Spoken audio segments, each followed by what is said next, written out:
live. Hallelujah. A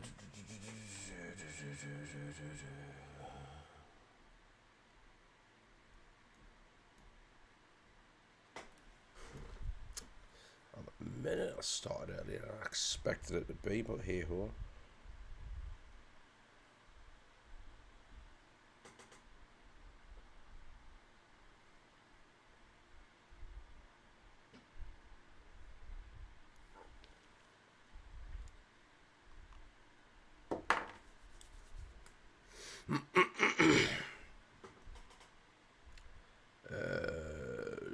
I got them settings right from last time, weirdly enough, considering. It doesn't matter. It don't fucking matter.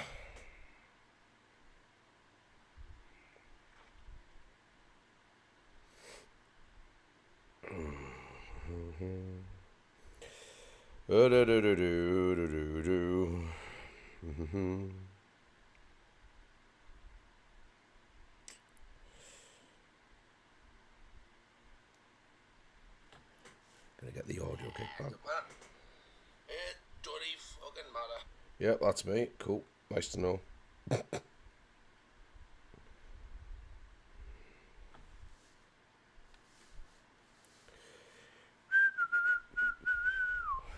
Let's click. Game audio should start kicking up. Nope, the audio just died out. Cool. Lovely. We sat here for too long.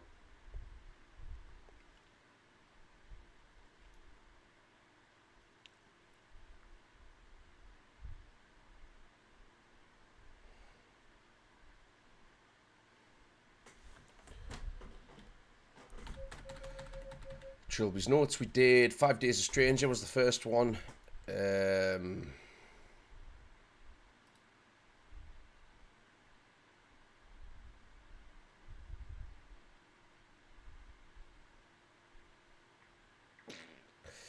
not entirely sure what you want me to do about that, you two, but okay. I'm going to assume that just does its thing. So, let's get rid of that. That's fine there. That's fine there. I'm pressing buttons. I shouldn't be doing that.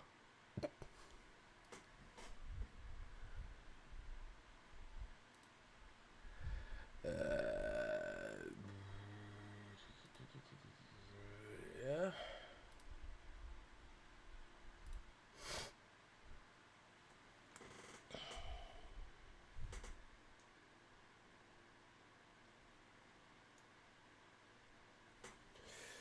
Rock and roll. I don't have a game on this, so it should be tutorial. Yes, I think it's the first game out of the series that has a tutorial. Commentary, no. I think I can live without the commentary. Following documents happen. Handwritten notes of Trilby, an STP field operative whose real name remains. Yes. To be fair, that's my bad. Already?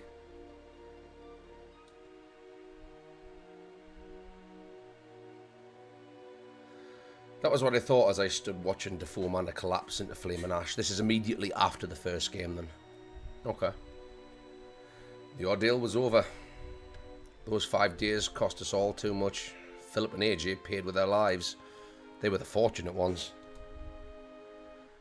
Jim Fowler was expelled from school for truancy, a bright future in tatters. Simone Taylor took to the bottle. Her broadcasts became slurred, her eyes hollow and unwelcoming. She soon vanished from television screens. As for me, I tried to return to a life as a cat burglar, but I had been forever tainted by my time spent in that wretched house. The memories of my possession came back in my nightmares. Every night I was there again in the mansion, staring out through unfamiliar eyes as Philip died in my hands. I became convinced that John Defoe was not at rest, that someday he would return for me. I became so terrified of invisible enemies that I forgot about tangible ones. What is with the fucking RuneScape music in the background?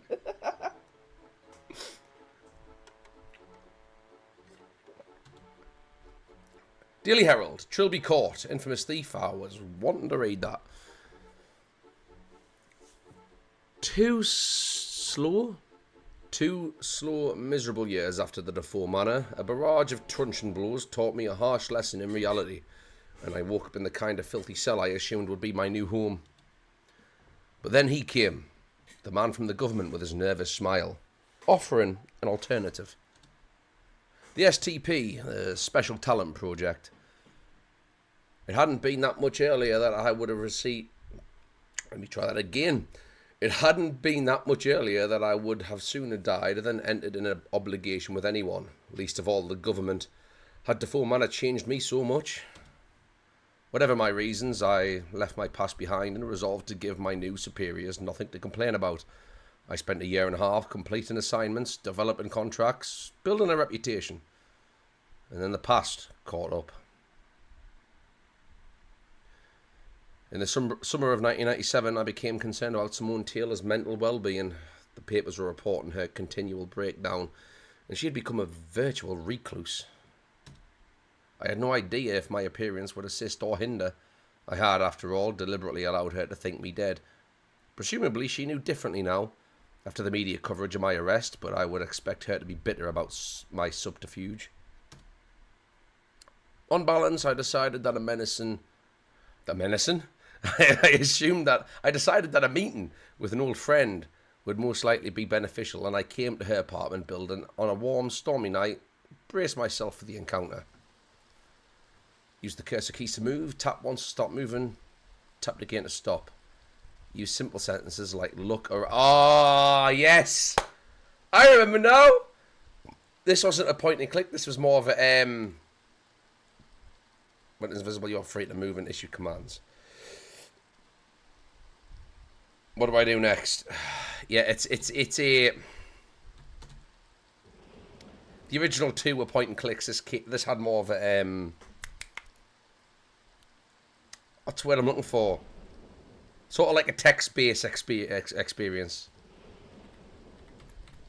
Oh, that is going to be something to get used to.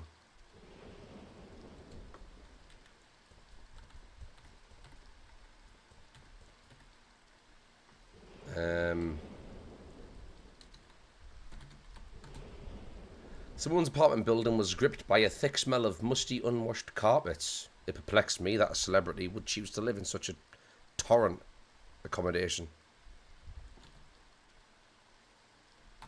So... I didn't understand the word smell. So this is going to be a lot of trial and error, isn't it?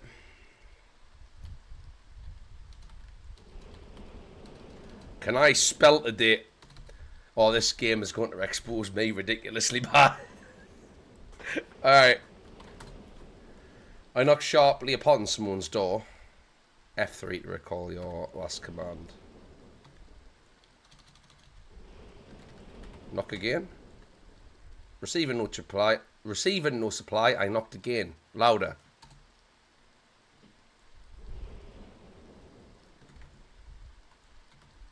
Right, caps lock's gonna annoy us, but what? I couldn't pick that open. Knock again. Still no response. The doorman had assured me someone was in. I decided it was time to enter by my own methods.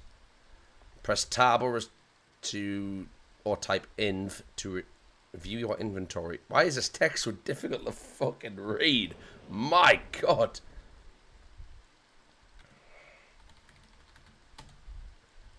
What?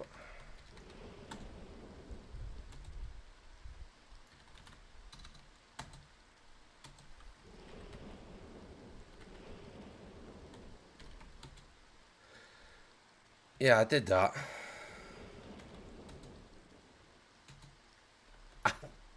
Oh, Trilby, we're not going to get along, are we?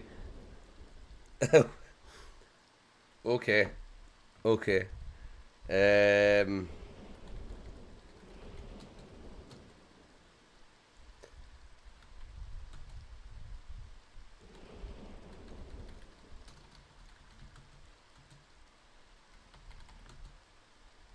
I knocked one more time, and one more time. It was only met by silence.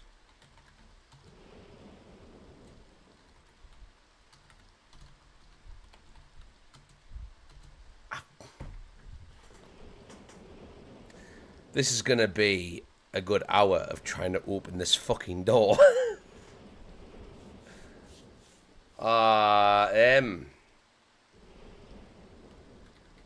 Pick.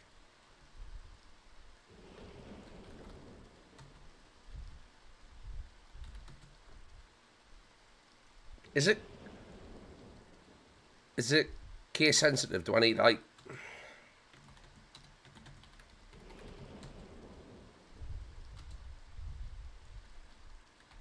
Pick the door? I'll reason that some more... literally, I've got to tell them what to do. It's not just select an item from an... Okay. I can work with that. Famous last words. I reason that someone could have been in trouble. And even if she wasn't, then at worst, I was only playing to my reputation. I spent a few minutes feverishly picking the lock, then let myself in.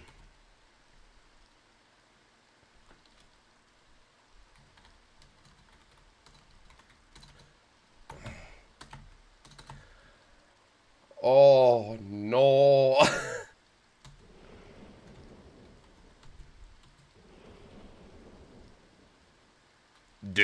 No, right, it's the arrow keys to move.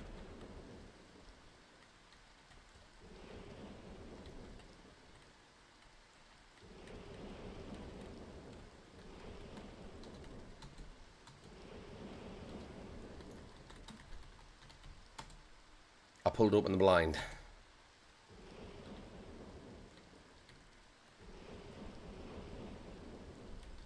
Inspect body. Look at body. The body in the floor was undoubtedly Simone. I felt for a pulse and my hands came away stained with long cooled blood. My fingers traced the outline of a large wound in her torso, slashed by a big weapon, wielded by a big assailant. I called for an ambulance, as futile as it would be, and left before they arrived. Due to me being a clear murder suspect, I was relieved from duty for the week. It took for the Ministry of Occultism to inspect the flat and confirm supernatural activity. My superiors simultaneously apologised and assigned me to investigate if there was a connection to the Defoe Manor incident. Merely reading those three words, capitalised on the front of the loose-leaf file, brought the nightmares back more intensely than ever. Sure enough, a field agent reported that looters had discovered a Look, I know I had a little bit of drink before starting this. Doesn't help trying to read with this font, but that's besides the point. Let me,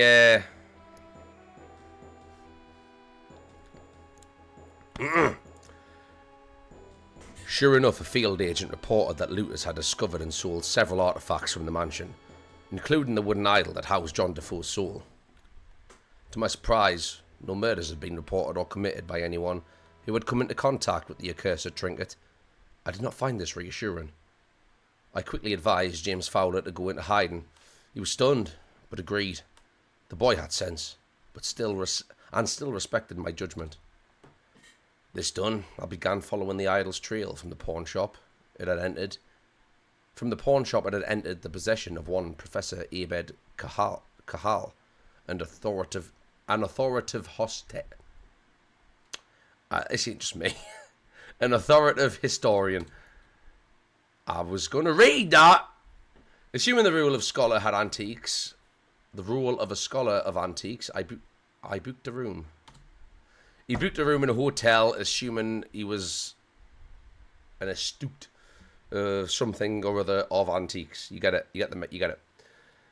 On the 28th of July, 1997, I caught a ferry from there in Anglesey and arrived at around 3 p.m. in Clan... Is this Welsh? It's gotta be.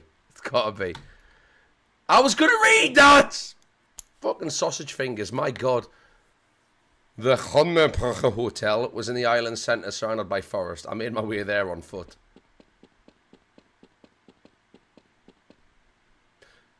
You're Trilby, right? As soon as I arrived, I was greeted by a balding man in a grey anorak. I wondered if I was expected to know who he was.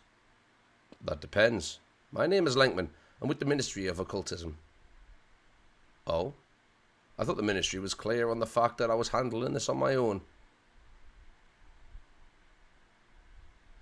Maybe there are still people who don't trust you, Mr. Trilby.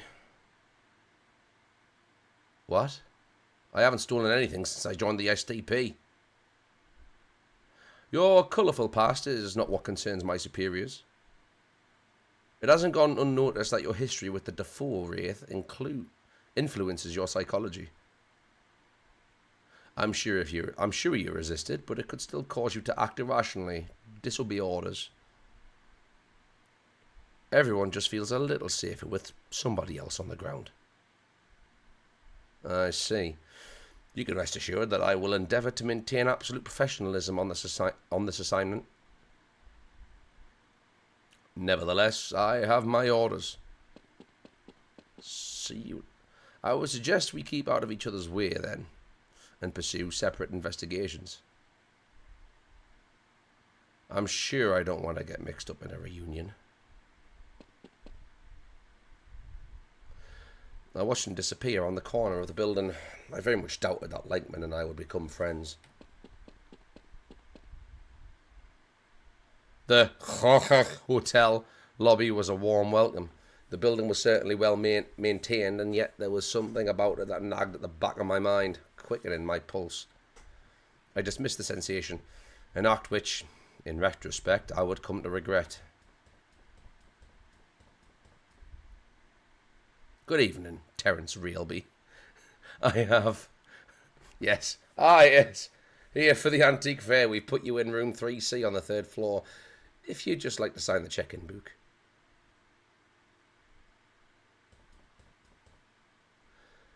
Hello, Bethan. I'm just letting you know that I'll be having dinner in my room today. That's absolutely fine, Professor. This, I decided, was what they called a golden opportunity. Professor Cahal? Yes. I'm afraid you have me at a disadvantage. Realby. Terence Realby. We met at Sotheby's a few months ago. Oh, you don't remember me. No, of course I do. Terence Realby, how have you been? The astute reader has already guessed that both Terence Realby and the previous meeting were utter fiction. Yes, I am well aware. I had spent some time studying Cahal's movements and habits. He was, by all accounts, absent-minded, and that was something I could use. I'm well, thanks. I was hoping I would run into you. I've heard interesting things about items you're showcasing here. You remember I do freelance scouting for some wealthy collectors? Yes. Well, a client of mine has expressed an interest in relics from Defoe Manor in Buckinghamshire. He's been on my back for quite a while about it. Between you and me, he seems pretty obsessed. What remained of Professor Cahal's suspicion melted away from his expression as the opportunity to make money entered the conversation. Well, I'm sure I wouldn't want it to damage your professional status. Would you like to come up to my room for drinks? Oh, I don't want to impose. No imposition at all. Please, follow me. Your room key, Mr. Realby. Ah, thank you. Please, lead the way, Professor.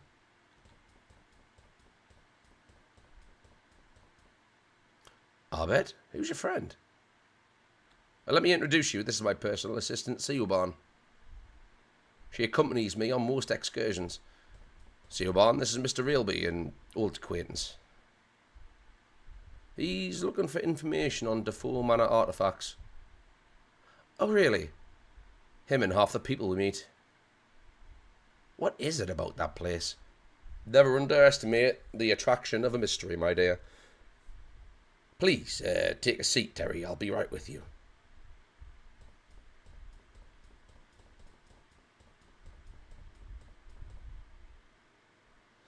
So, interested in ghost stories? The girl struck me as a forceful personality. I gave the matter some thought before replying. Not really, I'm just scouting on behalf of a client, like I told the professor. You know, it's strange to see someone as young as you in the antiques trade. Come to think of it, I thought only old men dressed like that. Cheers. No offence meant. None taken. I didn't catch your last name. It's Damali. Siobhan Damali. Couldn't be more Irish if I tried, could it? Probably pronouncing that wrong, but whatever. Sorry to keep you waiting, dear boy. Now then, what shall we talk about? When talking to characters, you must specify a topic of conversation. There are usually several things each character is willing to discuss. For example, try typing talk to Abed about Defoe Manor. Could I shorten that down to just Defoe Manor? Or do I need to specify who I'm talking to? I need to really pay attention here.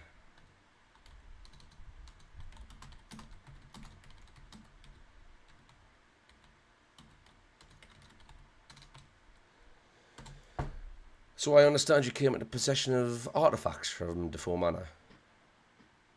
Yes, indeed, and it was astonishing to me that such artifacts existed at all. The whole place burned to the ground. Did you hear about the Defoe Manor incident? I was experiencing a sick feeling that I had not felt for quite some time. The last I had felt it was while standing at the gates of another country mansion, not long after the Defoe Manor preparing to break in. Recalling those 5 wretched days churned my stomach with fear, turning what had once been the joy of thievery into an exercise in anxiety. Discussing it brought that feeling back, the act of fear and ignorance, while visions of welding masks and machetes flooded my mind's eye, worsened them. I heard something on the news, and it's been on the news again lately since that Taylor woman died. A lot of silly talk about the paranormal has been around, so the true facts are near unreachable. But the point is, some enterprising fellows picked up 1 or 2 undamaged items from the ruins. Furniture, books, and ugly little tribal figurine. And I took them off their hands purely out of curiosity, of course. So, were there any particular items your client is interested in? Ask Abed about artifact. I spelt that wrong. I was so confident. Oh. Idle?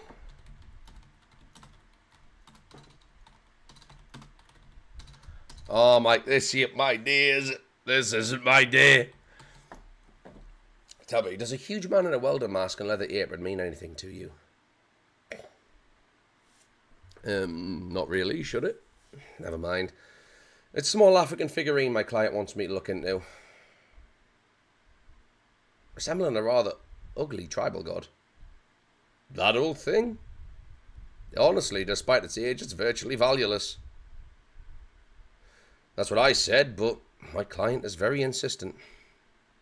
He's interested in the paranormal and the idol features in some of the more unlikely accounts of the Defoe Manor incident. Well, I don't suppose I should ask questions if this man of yours wants to take it off my hands. I don't have it on me right now. It's being kept in a hotel safe. In the hotel safe. Perhaps we can work out a deal after the fair. I had intended to display it with the other Defoe artifacts. Inwardly, I just wanted to get out of this mission completed. I just want to get this mission completed as fast as possible. But I didn't want to risk suspicion or giving off the wrong impression. That'll be fine. So, just out of interest, what else did you pick up from the mansion? Odds and ends, basically. Some silverware, ceramics. Most of a burnt rocking chair. Oh, and the painting, of course. Painting? A landscape from a wall in the mansion's lounge.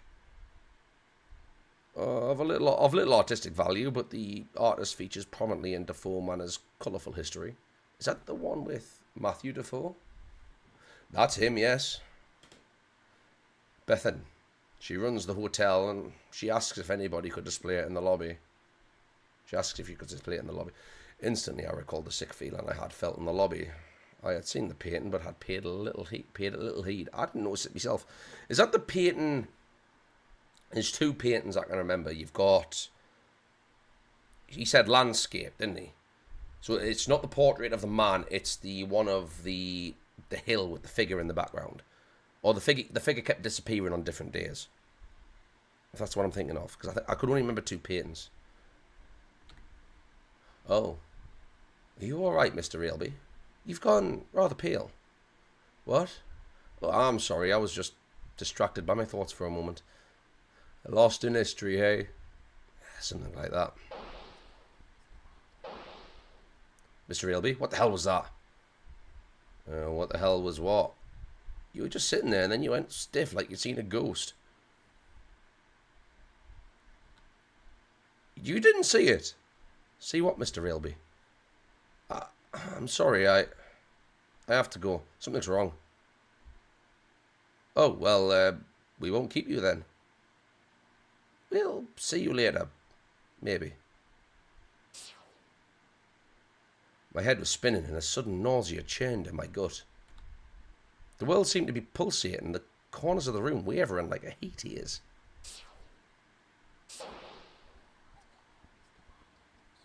His body is here, his soul is not. You may say I imagined these things, and I thought that must have been the case.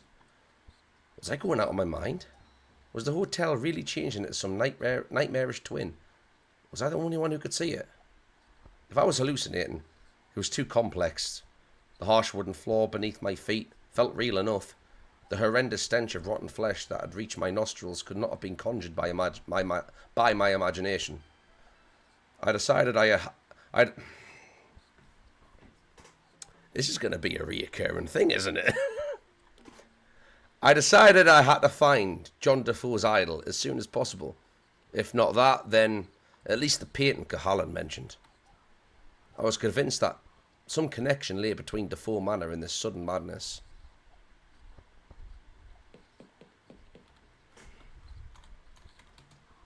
Fuck's sake. Sickly yellow paint was peeling from the walls, and splatters of blood spelled mysterious, mystifying phrases. Remarkably, the door seemed intact.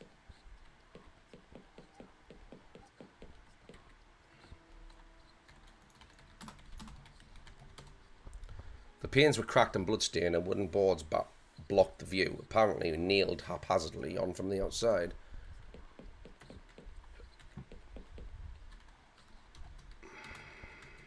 The door was stuck shut. The situation had reached the point, I felt, when politeness could be done away with.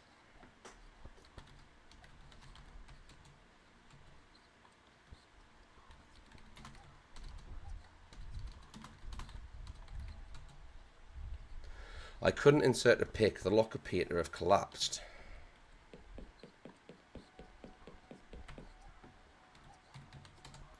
Sickly, okay. He won't read it himself.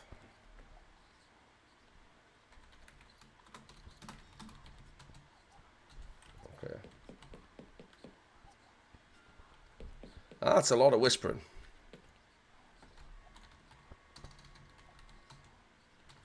Fair enough. Fair enough, Mr. Trilby. Run.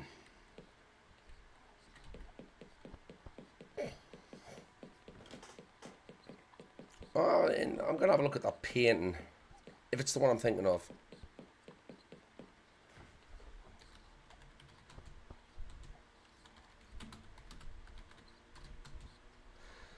The body was that of a young, muscular man. I hazarded and was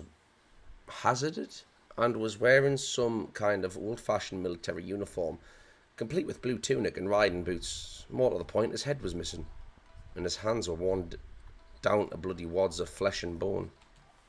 I noticed a collection of handwritten pages on the floor near his body.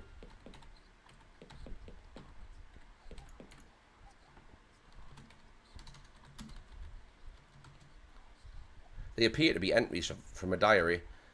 July 18th, Felicia and I took shelter from the storm in a decrepit old hotel in the forest. Seems to be completely deserted, so we bedded down on the floor of the lobby for the night. It's so peaceful here. The noise of the storm seems far away. July the 19th. Exploring the hotel. It has become increasingly clear that the place is not as innocent as it first seemed. We found ancient corpses and evidence of terrible deeds in several of the rooms. The storm's cleared and we intend to leave as soon as possible. July 20th. We'll read that in a second. I will attempt to read in a second. I am certain now that delivery is at work. Devilry. Delivery is at work. God damn them Amazon truck drivers. Fuck you, Royal Mail. I'm certain now that devilry is at work. Every path we take through the forest brings us back to the hotel. We spent a whole day trying routes to no avail. Felicia keeps talking of a demon she fancies she saw in a hotel kitchen last night. 21st. Felicia is dead. It only took 2-3 days.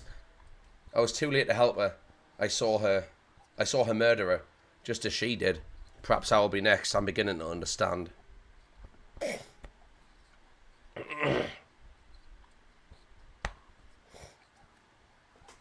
The murderous figure in black, the one whose body is savagely stretched into a mockery of a form, is not the architect of this nightmare. Rather, this is the work of that hideous Lord of the Forbidden Lands. Gods forgive me. 25th. I built a shrine to my captor in the lobby in an attempt to appease it. Nothing has changed. I have no more food. The horror is starting to affect my mind. July 28th. I am certain my mind is going. I imagined for a moment that the hotel had changed, had become finely decorated and welcoming as it must have once been in the past. I blinked and it returned to its normal hateful self. The next few pages were sprinkled with blood, obscuring some of the text. August 1st. What is his... I'm going to try and read this, fill in the blanks as best I can here. Let's go. I can't read full sentences apparently, so let's try read a broken up paragraph. What is his relationship to that disgusting beast? Is he a servant or a prisoner? Sometimes he acts alone, sometimes at the behest of a higher power. What does he want from me? August 3rd. He is after me now. I think I must have done something wrong. August 4th. It hurts. That was the last of the readable entries. I decided not to take them with me. They were covered in blood and all stuck together.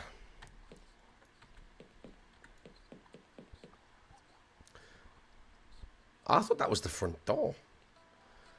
The lobby too had been tainted and the painting I sought was absent. Presumably, it only existed in the hotel's normal form. If that was the case, I needed to find a way back there and dispel the hallucination.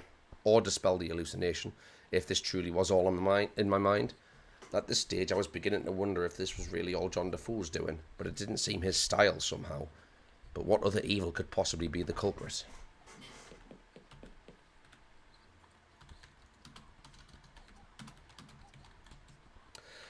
A pentagram had been scrawled on the north wall, and a cow's skull had been nailed in place over it. There seemed to be some kind of offering. I think, is that what the notes mentioned? Someone had been tied down to the altar, flayed, and had their innards removed. By the looks of the horrible claw marks and broken fingernails, they had been alive at least partway through the procedure. Let's try the door.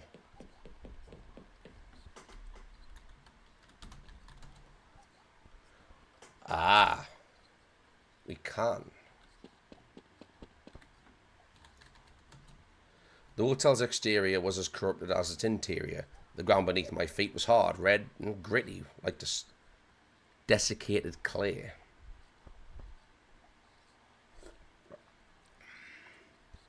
Okay, let's confine our search to the hotel for now.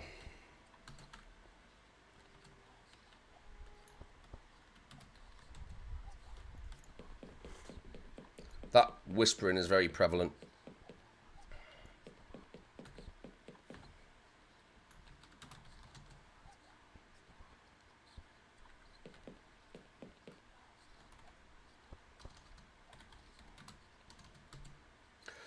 Perhaps the alternative hotel bar had been like the real one at some point in the past, but it only long since fallen into disarray and appeared to have been used for very sinister purposes. Smashed and boarded up like nearly all the windows I had found, this one was heavily bloodstained, as if some poor wretch had been thrown into it. So do I not need to be sitting next? I think I'm reading too much into it.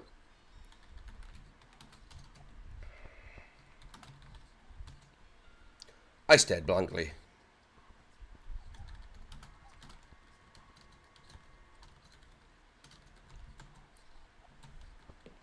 Okay, whatever.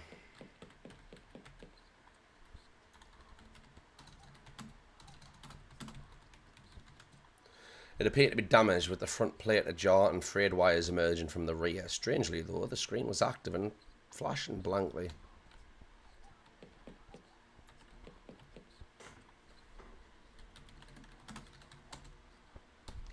Fuck's sake, Trilby. Keeping with the alternative hotel's theme, the furniture looked like someone had been hurled against them with absolute fatal force. Lying on the bar in a pool of gore was a pair of long-nosed pliers. They were rusty but functional. I took them with me.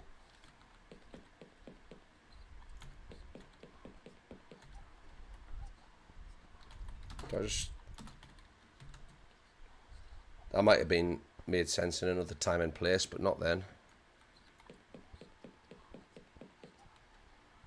Come again?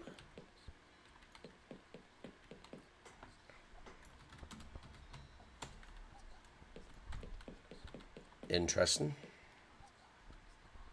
It feeds.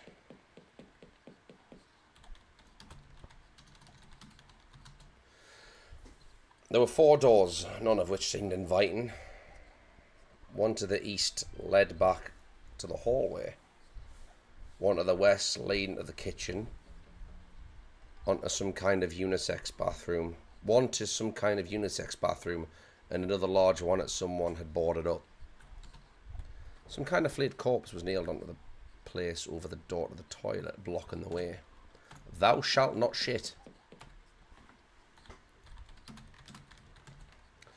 The body had been completely flayed and still glistened wetly with blood.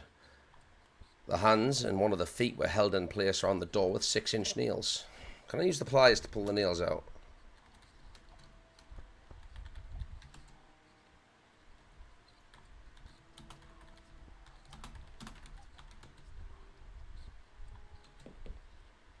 Hey!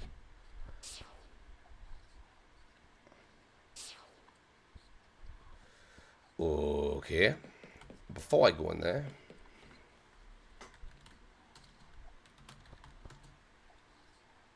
kitchen doors refuse to open.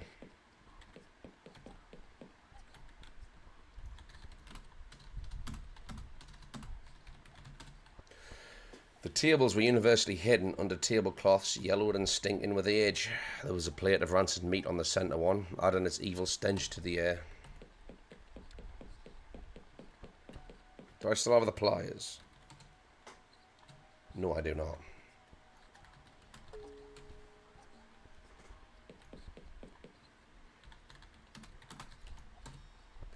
The right sink was full of blood, the left was merely dirty.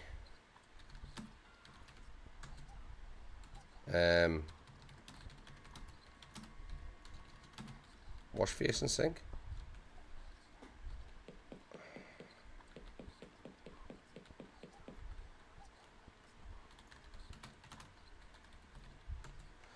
None of the toilets appeared to be functional. One of them was overflowing with blood, which left me disinclined to investigate the others.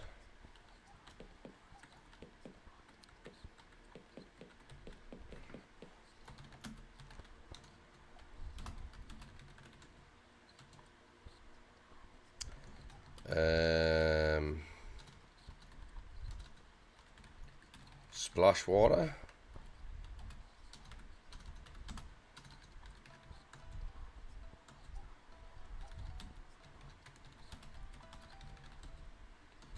I am trying, Mr. Trilby.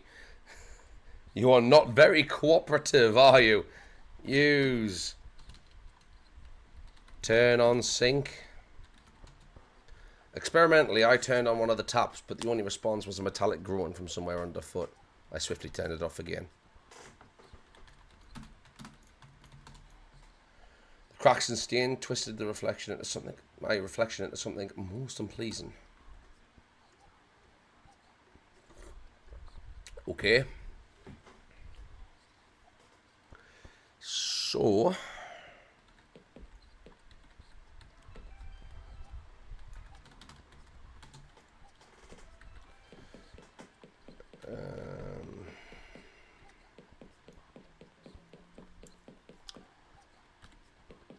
Besides the other floors, I don't think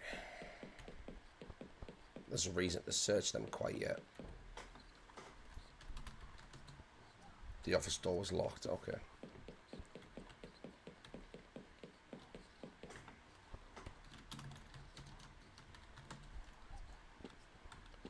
That whispering's starting to get on my wick.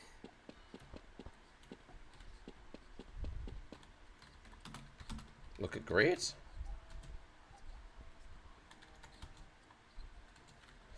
You know what? Let's just keep going. We're here now.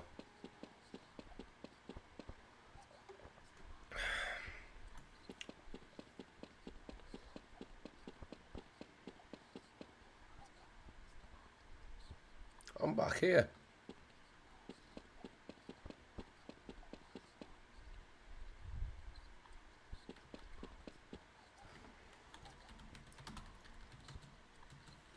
Pike is. The Cluboni Hell. Yes. Let's check the other floors and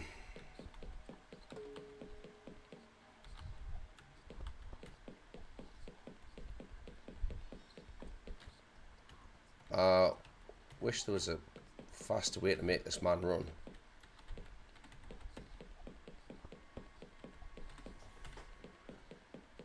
I'm trying to remember if 60 as a skeptic followed this same control pattern or if he just did this as a one-off to see if it would go down well, because it certainly fucking ain't.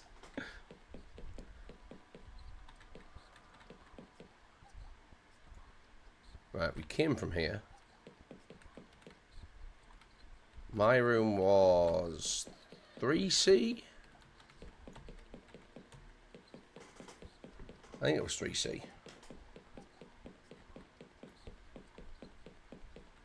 There's no doors up here, so I want to have a look at what this... Who are you? Bring her back.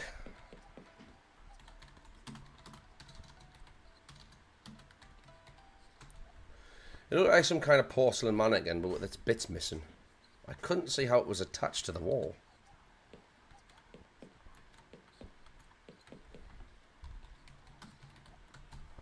Blood seemed to be running down the stairs, as if someone had attempted to descend them while bleeding out with increasing speed. The words "bring her back" were spelled out on the north wall, for unknown reasons. Who is her? Out of the whole Chzo Mythos series, this is the one I'm least familiar with. Man, not man. Door was stuck shut. Cool.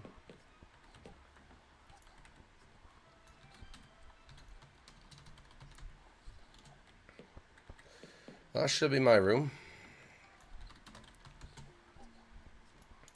Chzo, love me.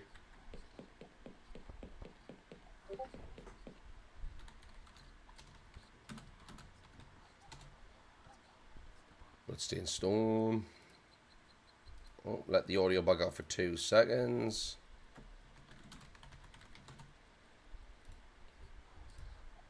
Oh, I need to read that again.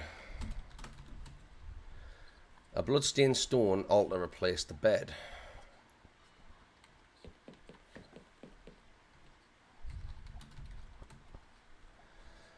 I saw once more the strange word I had seen on the wall in Abed's room, this time followed by the words, "Love me." Shall I head back to Abed's? I mean, my bed got replaced.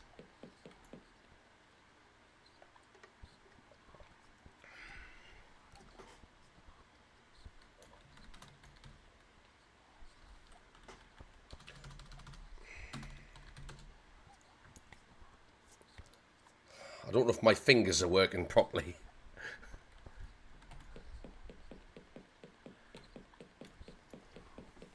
I've got lockpicks.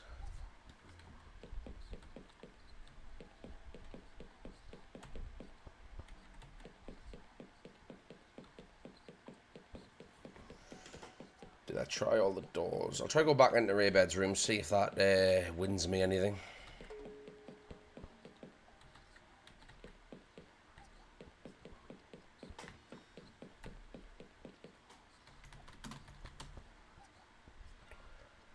Ah.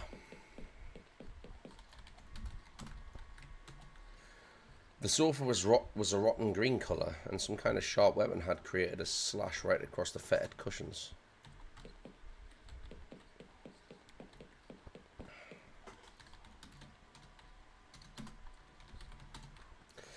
Two steel tables were provided as some kind of work surface. Bloodstains and a severed head were a strong indication for what kind of work they were intended for.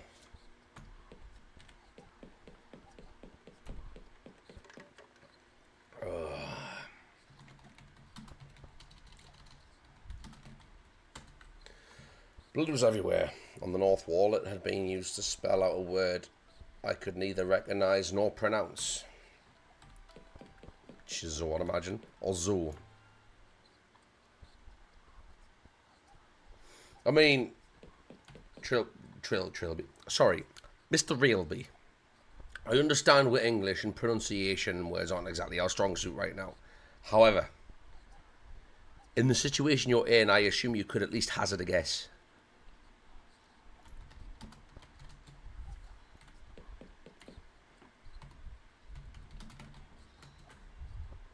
His body is here, his soul is not. I wonder if this was referring to John Defoe.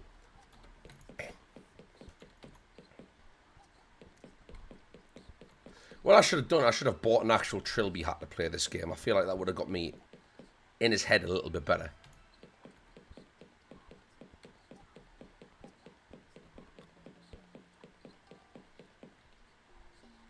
Who told you to stop?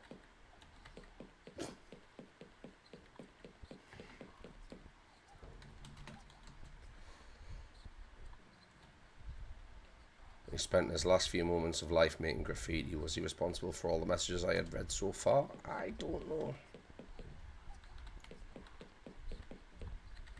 Could I take the skull?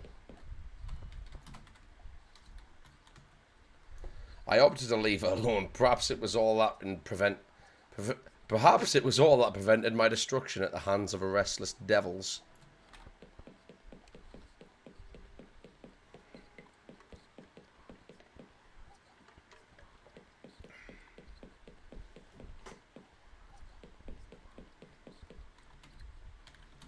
I know you're not going to be able to, but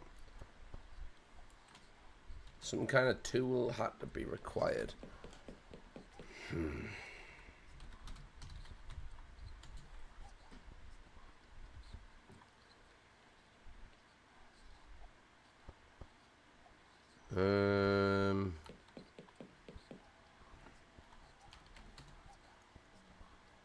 Gloomy lavatories were in a state of advanced disrepair. One of the cubicle doors was hanging off its hinges.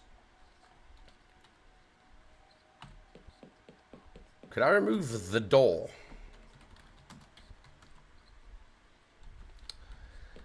Mr. Realby, you're not that weak, son.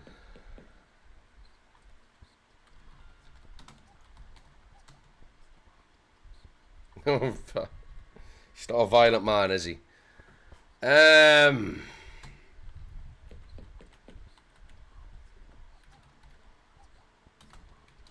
Is it classed as a tail? Brand new sealed envelope was sitting between the basins.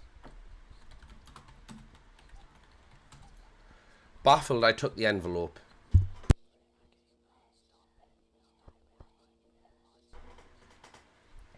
It was strangely bulky and tore it open. A white pill bottle and a note fell out into my hand. I here enclosed the note with this report. Trilby, if you're reading this, then you too have seen the hotel change. At present, I have no idea if the alternative hotel is part of the ethereal realm or some kind of construct, a pocket dimension. Therefore, is a definitive correlation between one's level of agitation and one's tendency to reality shift. Fear is your enemy. It leaves you shining like a beacon for whatever evil brought us into this place. Enclosed is a bottle of tranquilizers from my personal first aid kit. When you find yourself shifting into the other place, take a pill and try to calm down, and the real hotel will return. Do not let it concern you. I am researching this phenomenon. Your task is to find Defoe. Good luck, Agent Lenkman. Lenkman's letter raised more questions than it answered. I pocketed the pill bottle.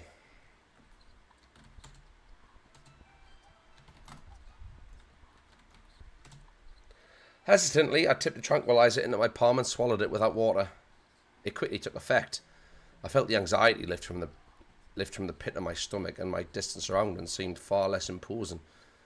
Then I felt a strange sensation again, of lightheadedness and detachment as the world around me began to quiver.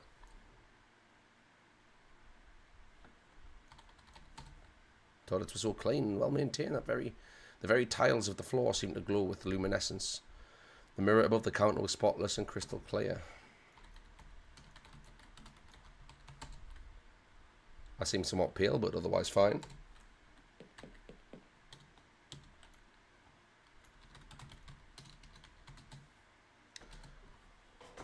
Aye.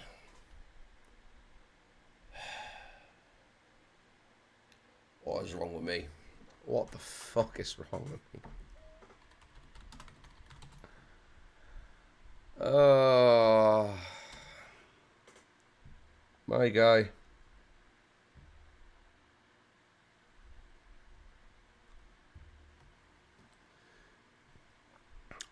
The dining room was rather small and sparse. It seemed like the hotel was only one step above a bed and breakfast. Can I inspect the kitchen now? Still refused to open.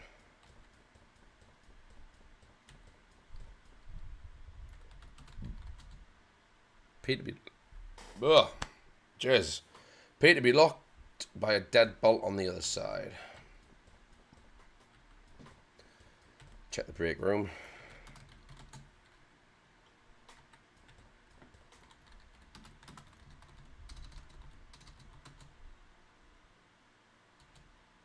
What? It hurts.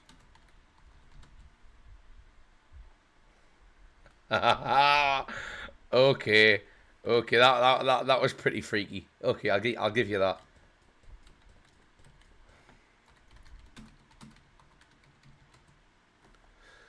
I think it was a pub quiz machine. A piece of white card on the screen declared that it was out of order. Okay. What if I just type in...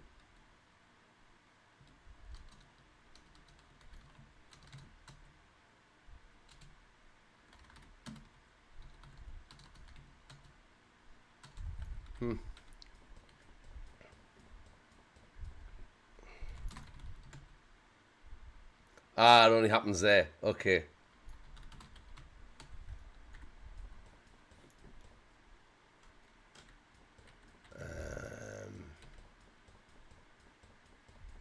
Well, there's the... Yeah, that's the painting. Yeah. Before I do that...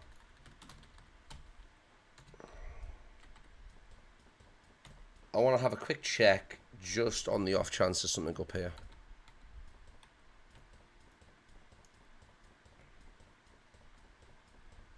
But he's so slow. I want to check my room anyway while I'm up here. I make the trip worthwhile.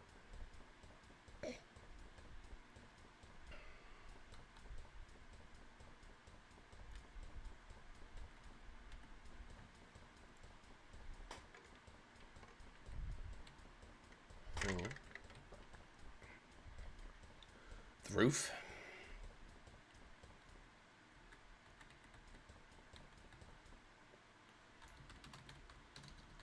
Open door.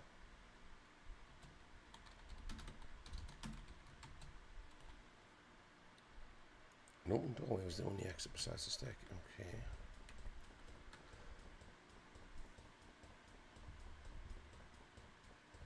That doesn't really just.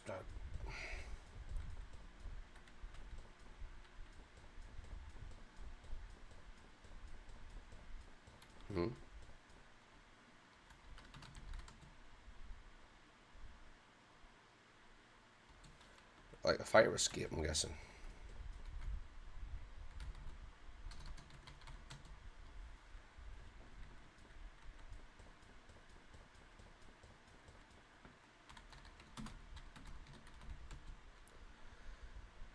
Its only feature was the television. Oh, well, I wanted to look at, but I ain't gonna try fandangle that.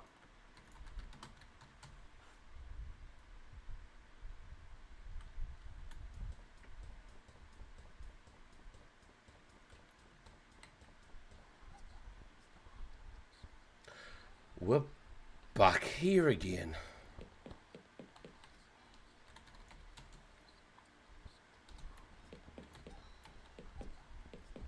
Alright, so it's like a by chance thing that we're actually going to switch in between worlds. I just got to take pills in order to get back. Okay.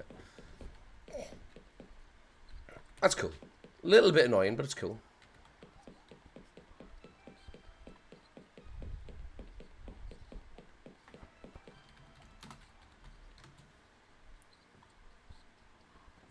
Tranquilizer pills. Highly good at text variable warning. Some users may experience drowsiness and or hallucinations. What if we're already hallucinating?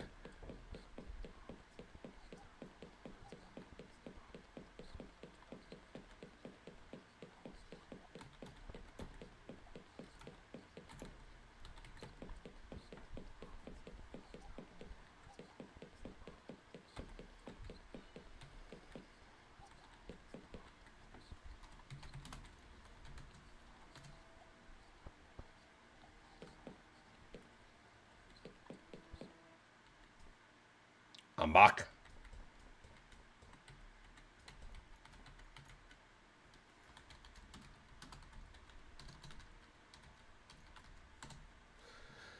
I was frankly astonished that Matthew Defoe's painting had survived the immolation of Defoe's manor. As I stared at it, it seemed that the surrounding room began to blur, until only the painting was in focus. I fancied I could hear the creaks and whispers of Defoe Manor's hallways. I felt a bizarre urge to reach out and touch the painting. Sure. As I stepped closer, I could feel my feet becoming muffled and my head spinning, as if I were about to faint. My hand, as if pulled by an invisible string, reached out towards the clumsy brushstrokes. Defoe Manor, July 28th, AD 1821. Matthew Defoe is 15 years old today. He's excitedly putting the finishing touches to a painting which his father commented on encouragingly. The first time he has ever been supportive of Matthew's artistic learnings. Matthew is now convinced that his father is lifting from the mysterious depression that has plagued them for as long as either of them can remember. Now he intends to make the painting absolutely perfect before showing it again. Knock knock. Master Matthew, Sir Roderick has requested your presence in the trophy room. Thank you, James. And if you would be so good to inform him that I will now be retiring for the night. Very good, James.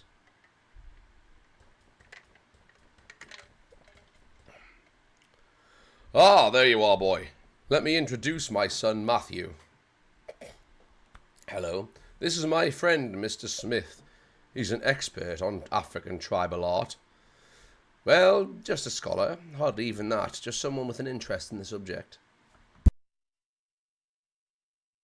He has offered to assess the figurine I brought back from my travels. I wasn't aware you had a family, Sir Roderick. Is your wife home too? Regrettably, Belinda is no longer with us. Oh, I'm sorry. Quite all right. You couldn't have known. She succumbed to an illness shortly after Matthew was born. No, she wasn't. Well, yes, but not. I've finished the painting I showed you, Father. Oh, good. Well, Mr. Smith, what do you think of the piece? It's an intriguing little puzzle, actually. The design is reminiscent of a few Central African tribal gods I'm aware of. But to be honest, I've never seen anything like this before. May I ask how you acquired it? I'm glad you asked. It was 20 years ago when I was a younger man on my first travels in the Dark Continent. Dark Continent. We were travelling along the west coast when our bearers spotted a ship that had run aground. It was an English clipper, named the Sea Angel, and a short exploration revealed that every single crewman had just disappeared. Of course, we immediately sent a letter to the nearest embassy to report the finding. But the point is, it was on the lowest deck of this ship that I found this very figurine that you see before you today. What an extraordinary tale. But how do you account for there being an African tribal carving on a British vessel? We were as confused as you are. It wasn't a slave trading vessel, but there must have been a need. Yes. It has been a personal mystery of mine ever since. I was hoping you could help shed a little light on the matter. But there is more to tell. I haven't even begun to recount the strange events that have surrounded the artifact. Would you care for a glass of brandy? Oh, thank you. That would be most kind. Matthew, fetch the brandy from the kitchen and some glasses. Yes, Father.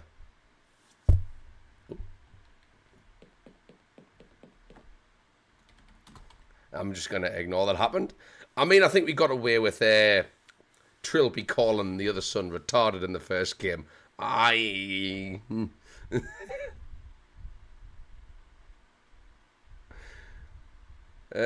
Pick up glasses. Matthew took the brandy bottle and a pair of appropriate glasses. Bang, bang. Hello? Bang, bang. I did another painting today. I showed it to Father and he said it was promising. I keep trying to tell him about you, but he never listens. You haven't knocked for me in so long, I was beginning to wonder. Bang, bang. Hey, do you want to see my painting? Bang, bang. I'm just not sure how I'd get it through the door.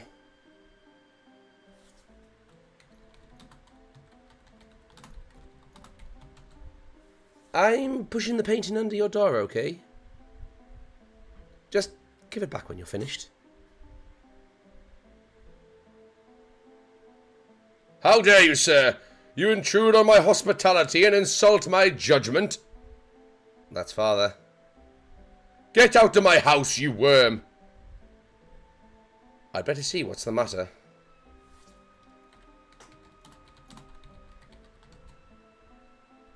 Matthew was talking to himself.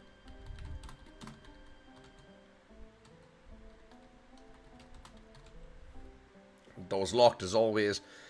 There's a central gap about an inch from the bottom of the door.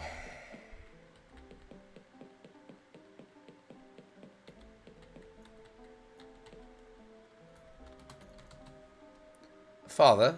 Oh, it's you. Father, what happened? I heard shouting. That old fool. Told me some rubbish about my figurine. Said the only tribe it could have come from all died in slavery years ago. Actually had the nerve to accuse me of buying from a forger. I'm sorry, Father. What are you apologizing for? Where's that damn brandy? I've got it here. Give it to me. I'll go back to my room, Father. Show me your painting. You said you had a painting. Show it to me. I can't, Father.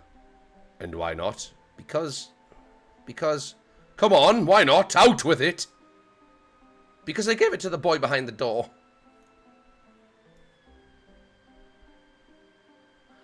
I see. Father, go back to your room, boy. I have to write my diary entry. Yes, Father.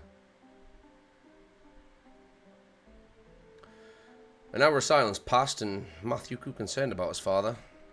Strangely, the most disturbing thing had been said Roderick's reaction to Matthew mentioning the boy behind the door.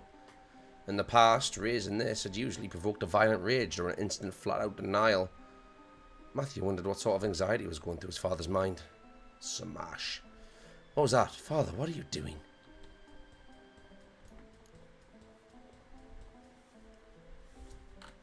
The door is open.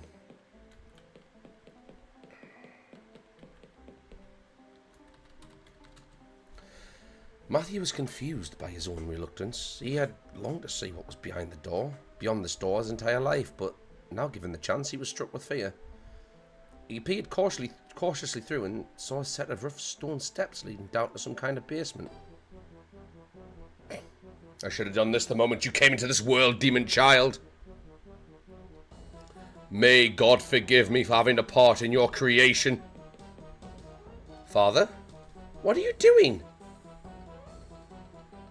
Do you see what you've done? I didn't want him to see this. Do you see what you've done? Father, no, Father! Father!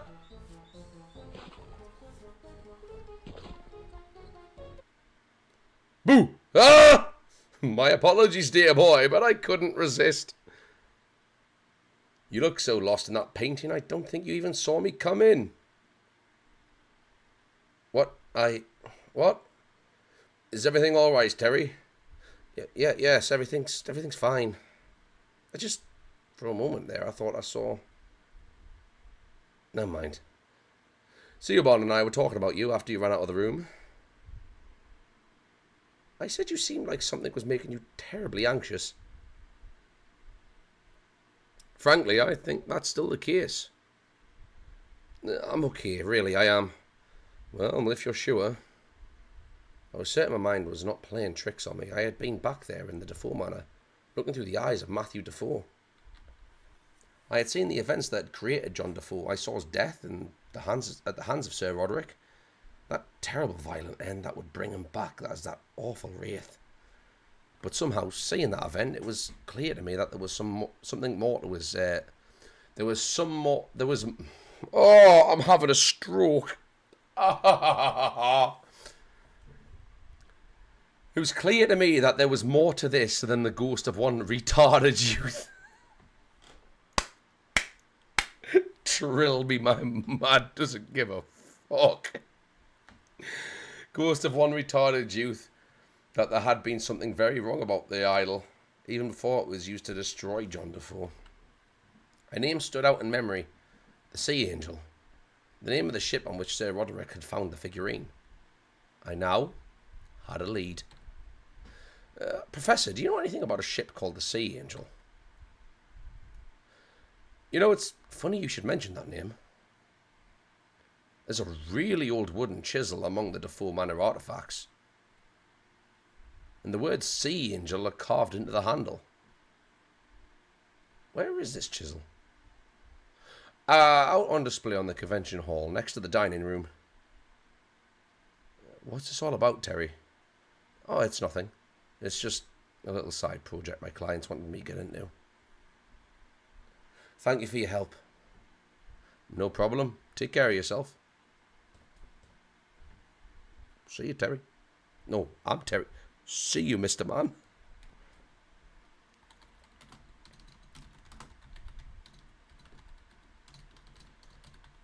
Oh, my lord. Yeah,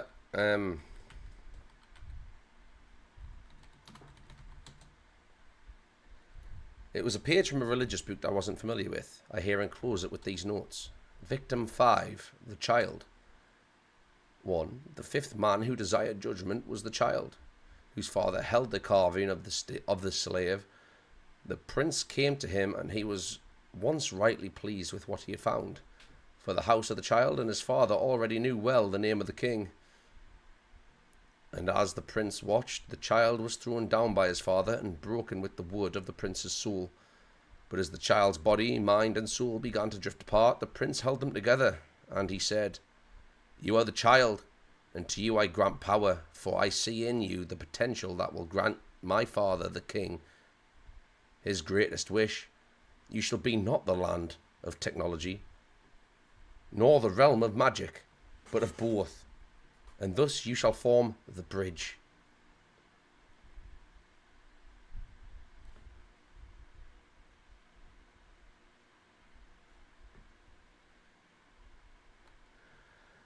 And across the bridge the king shall come to bring his message to the men of technology through you, child. The bridge will come, and thus I name you the bridge keeper. And the prince touched the child. Didn't age well. And he was the bridge keeper, and his three aspects were granted power, so that his soul would join with the prince's soul in the wood of the tree. And the bridge keeper rose up and threw down his father, and threw down his brother, and truly did they know the name of the king, and into the house of his father went the body and the mind of the bridge keeper. Is that a bell?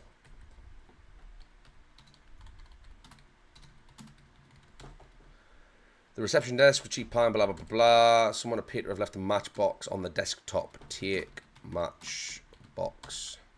Only one match left. I took it anyway. I am a thief after all. After all, old habits die hard.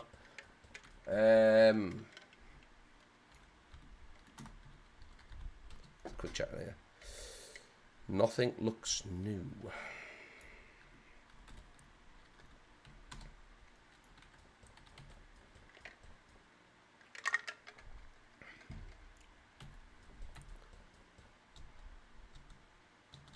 Oh no, I need a...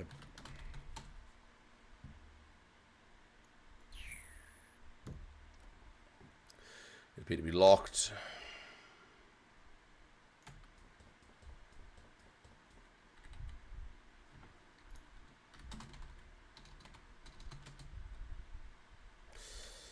Everything seems fine.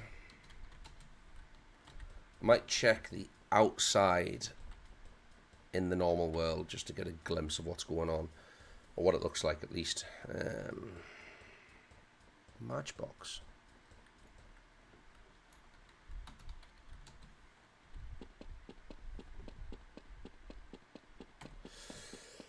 Oh, this should look right.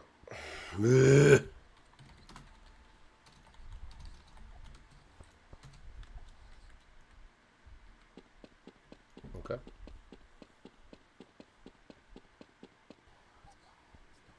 Hey, look where I'm at!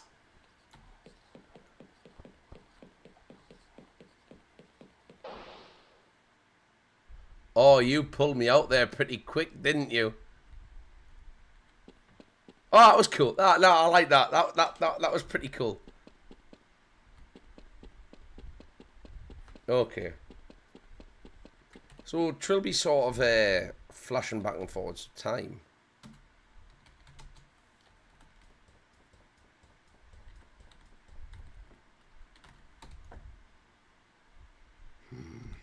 What can I use a matchbox for?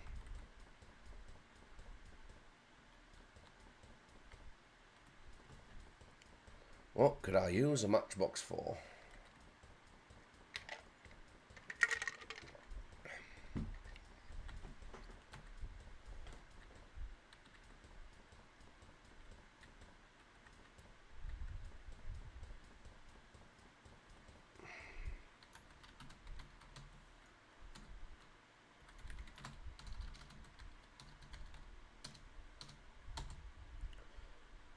That's what I didn't know.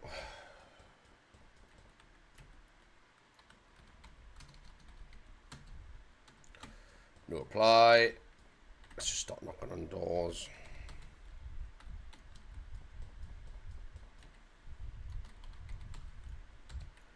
No apply. Door's not opening. Ain't great.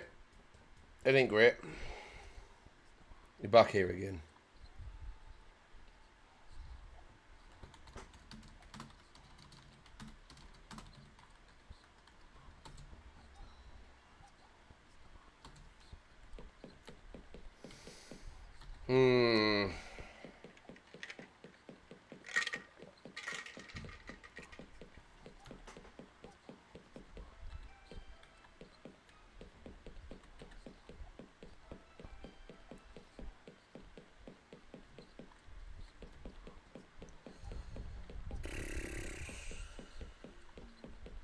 Can I take the body off wall?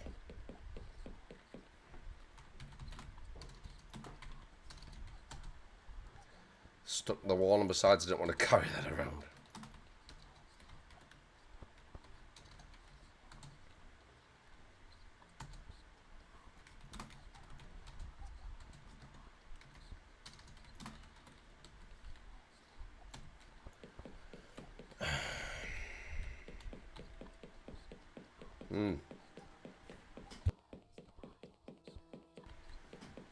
Means I've got to use the match for...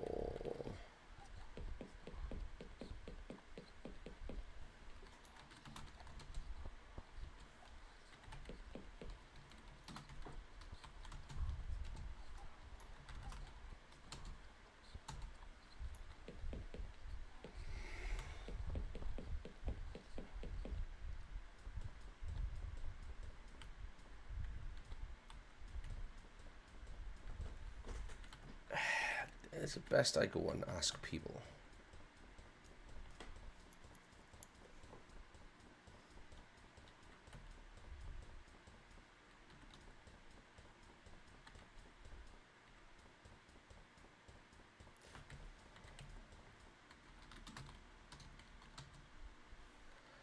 Hello.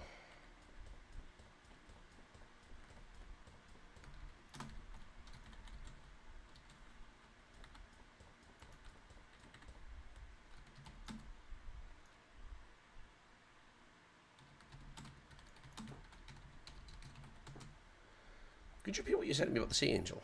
All I know is there is a chisel amongst the deformant artifacts bearing that name. It's in the conference hall with the others.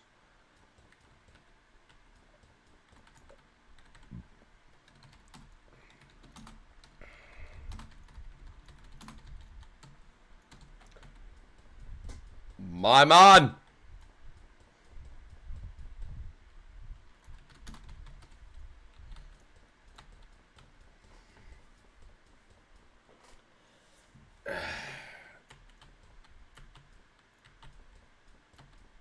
Next to the others. I've been down there. All the doors closed.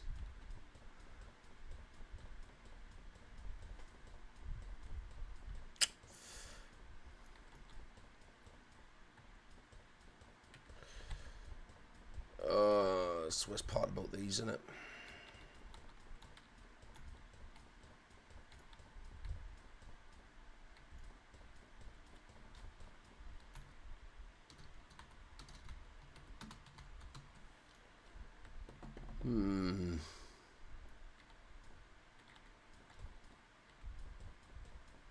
Stokazola. Alright then, mate. Bar's well panelled. Outfitted adequate section of glasses. Yeah, nothing really to write home about.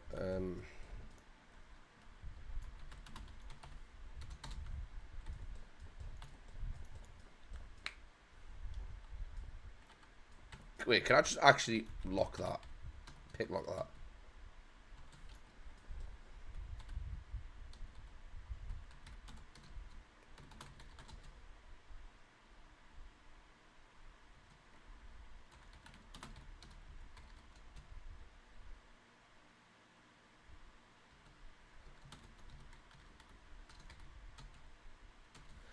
I don't know.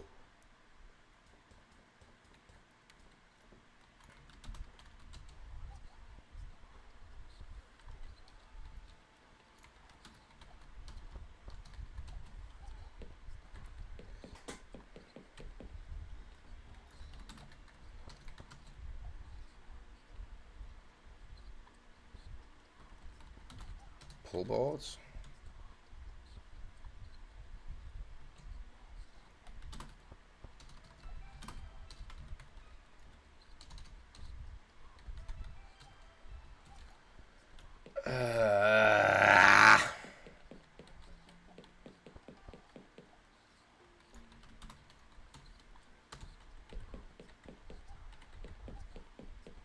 What could I use my matchbox on?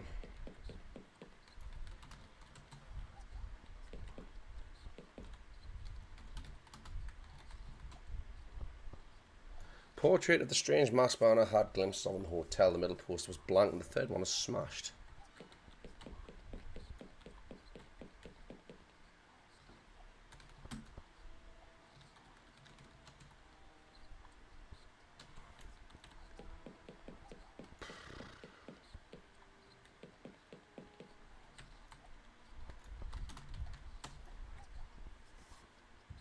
This is something else. I'm at a loss for words. I'm at a loss.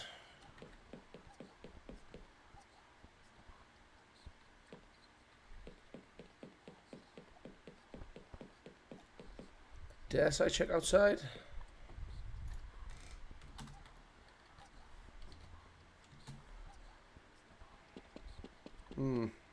Look outside. Two heads on the right were decayed down to their skulls, but only one on the left was very much fresh. It features made.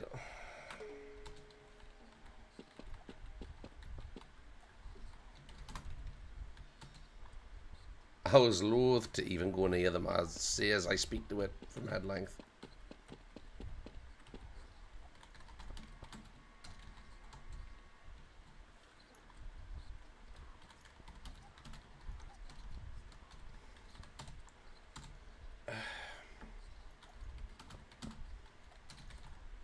Cool. Nope.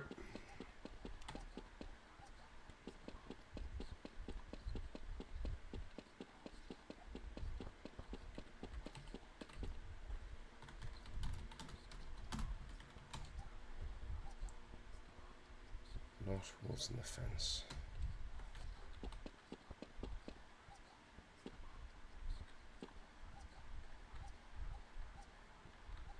Oh, it's basically mirrored. Okay. That's fair. I ain't gonna judge too harshly. I ain't gonna judge it all, to be honest.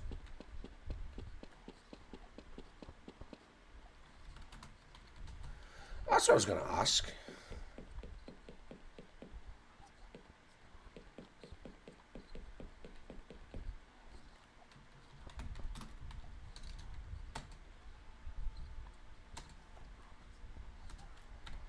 Yeah, I already read them.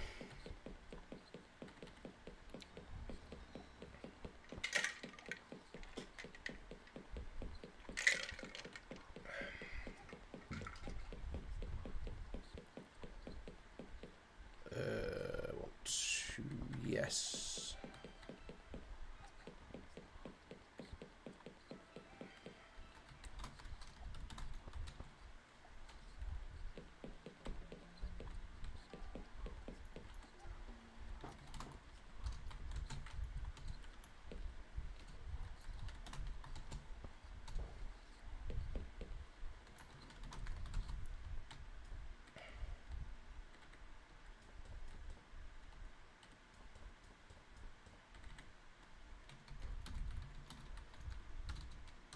Boot.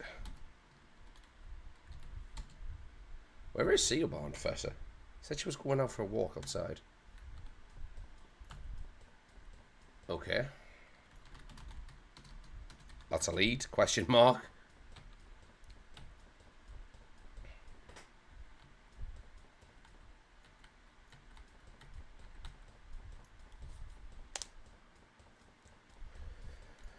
I have a feeling this one's going to take a while. Not too long. Give it about half an hour and I think I might call it a break.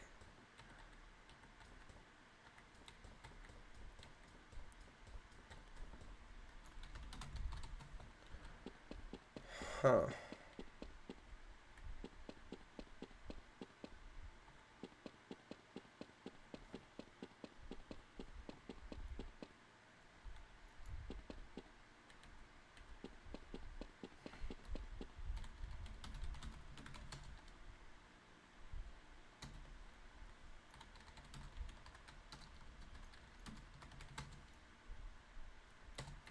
That doesn't help.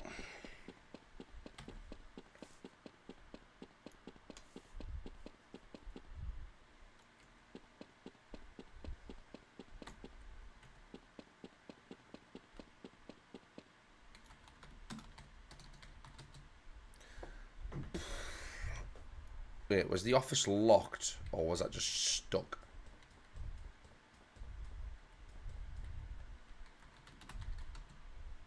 Oh.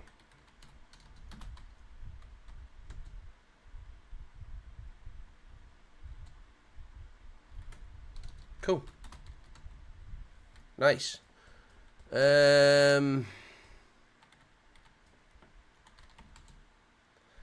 Someone with dust. Proprietors felt that recovery from look at safe. The lock was old commercial brand. I was highly settled in cracking. Pick safe. I hadn't had cause to crack safes for some time, but my hands instantly went into automatic. The thieving mindset returning like an old friend. Just for once, I'd like to crack a safe with actually contain something. Is that so much to ask?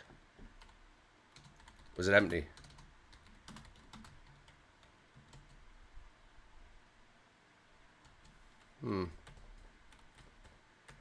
Maybe I can get access to this place now in the other world. Possibly. Nothing on the desk, and it was locked a chair. Obviously, very little work was actually done here.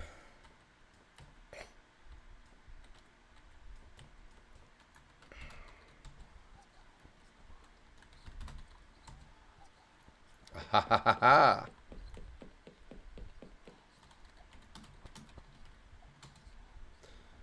Creature had exploded inside the safe, and the blood had shot out through the cracks around the door.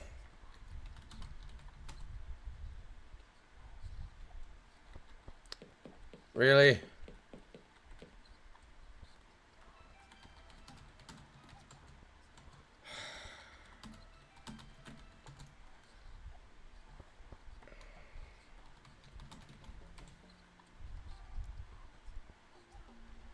Declined. Okay, son. Okay.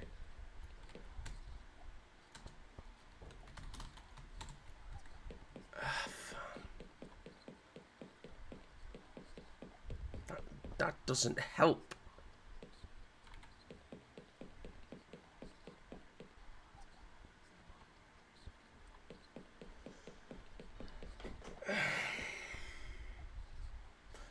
I'm gonna look it up. Fuck it.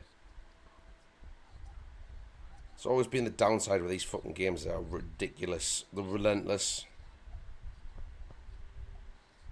I guarantee you, though, the solution's right in me fucking face, though.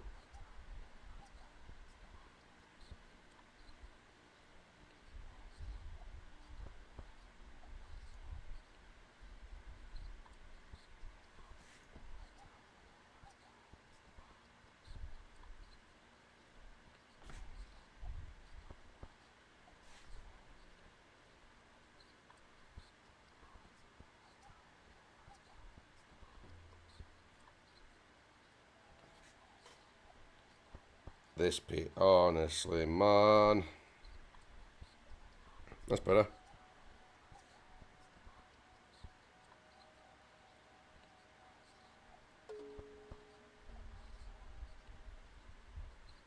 Where's the fuck's that?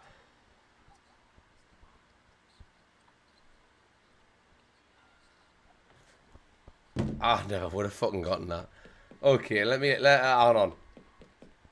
That's wild if that's the case.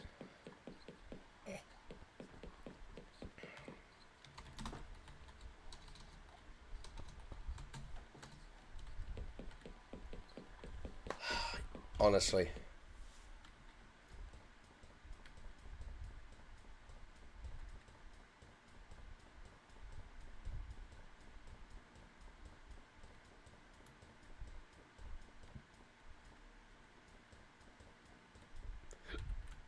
Do you see it was here? Oh my fucking god, that little thing on the wall.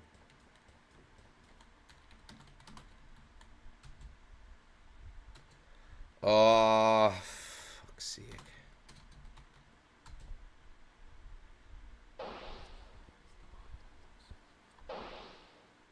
Huh?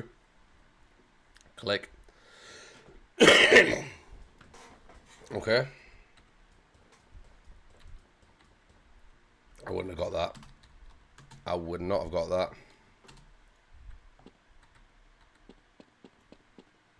Right.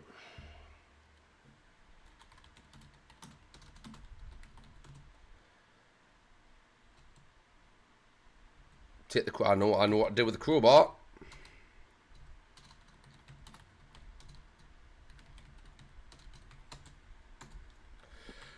Bro, you are right there.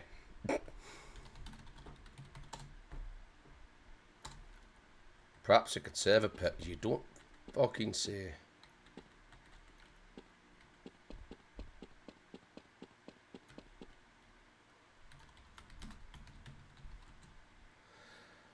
Right, the same floors become. Could I head? Does that open up the other? You know what? I ain't gonna waste time. I'm gonna get straight down to that door and open it. Take a pill before I go through, I'd assume, so I can get into the actual OG world.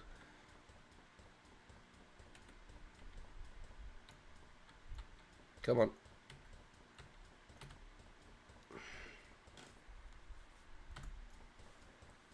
Never thought I'd say this, but I'd much rather prefer doing the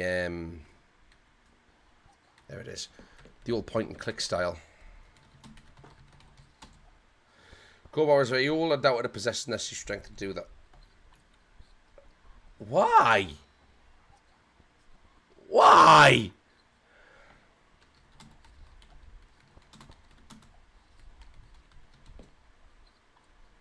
I had to specify. Or does that do it again? Wow. Not the best design, but, you know, it is what it is. As I had suspected, the stress proved too much for the ancient crowbar, which was now bent to uselessness. I discarded it. Okay. Right. You could have just done that in, like, one text box, rather than trying to make us do it again. Oh, wait.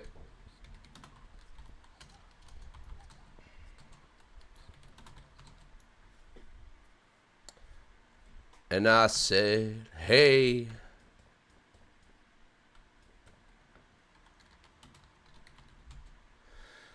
On the display tables, I recognise 1 or 2 deformed manor artefacts among the miscellaneous knickknacks. A set of manacles, rescued no doubt from the manor's basement, stood out the most.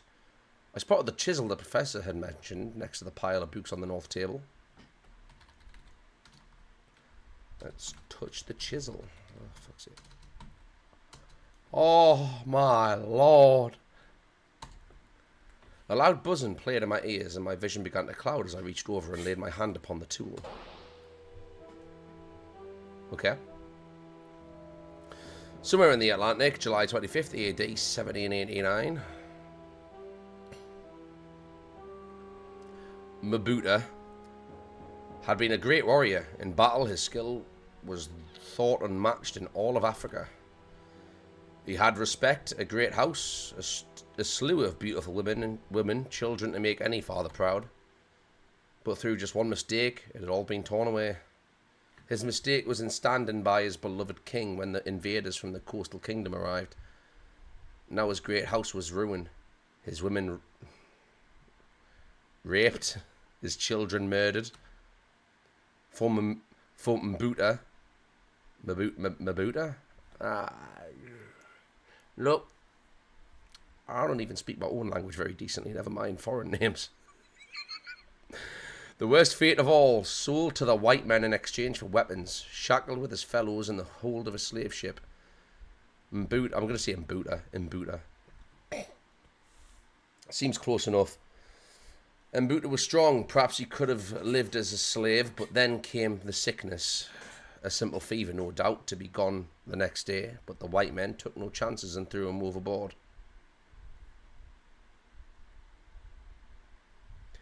For days Mbuta drifted, waiting for the black cloud of death to descend. Having lost everything, he now sought only the embrace of the deep and welcome end to a life betrayed. But the end did not come then.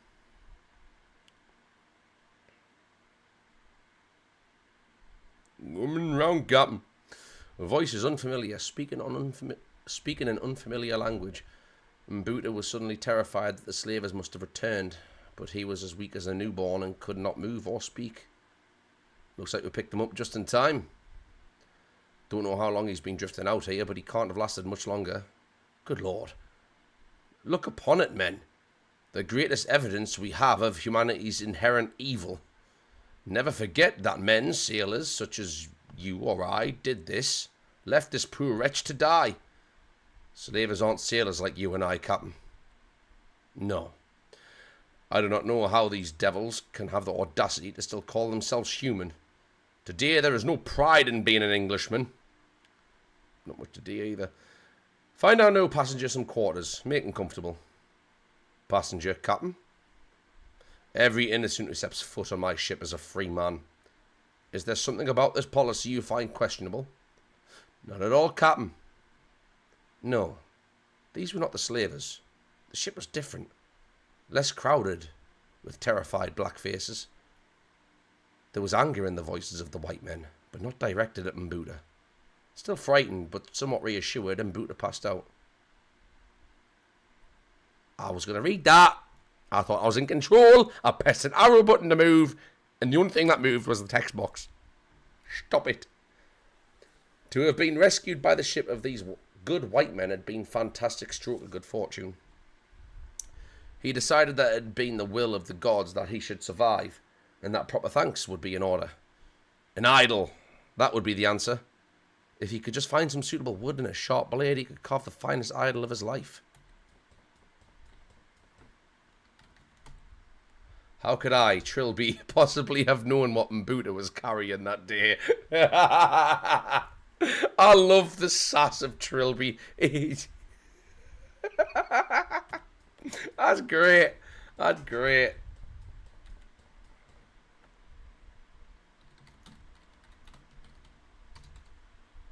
Mbuta was talking to himself.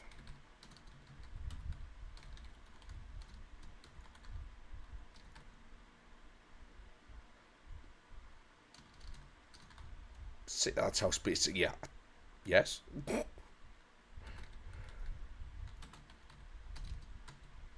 Mbuta could not understand the white man's language. Any communication would have to be non-verbal.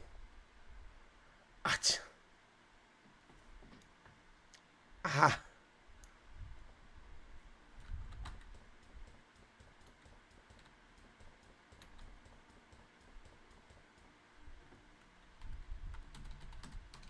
Point at two. All right there, laddie. Oh, I see. You want something to carve with? Here. The sailor handed Mbuta a sharp, almost brand new workman's chisel. Just bring it back when you're finished with it.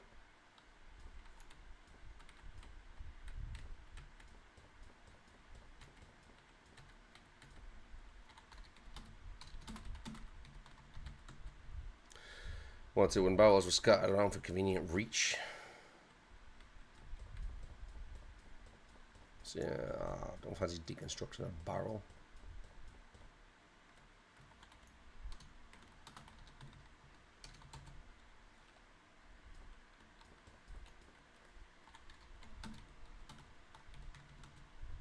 A large crate was sitting in the shaft of light with letters stenciled on that Mbuta did not recognise. It was cheaply made with poor quality nails, and some of the boards had looked ready to fall off. The wood of the crate seemed ideal for Mbuta's intentions. He decided to leave it here until he was ready to start carving the idol. Carve the board.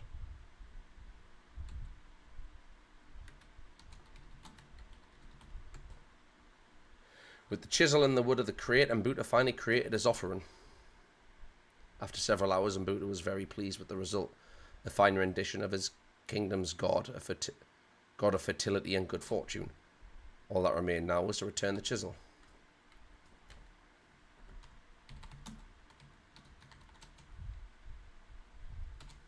Okay.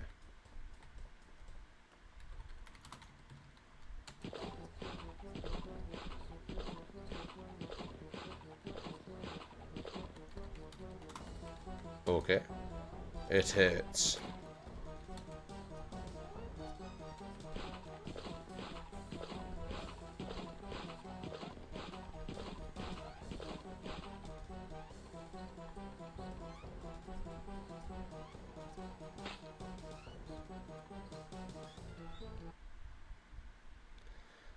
It gave me text prompts there.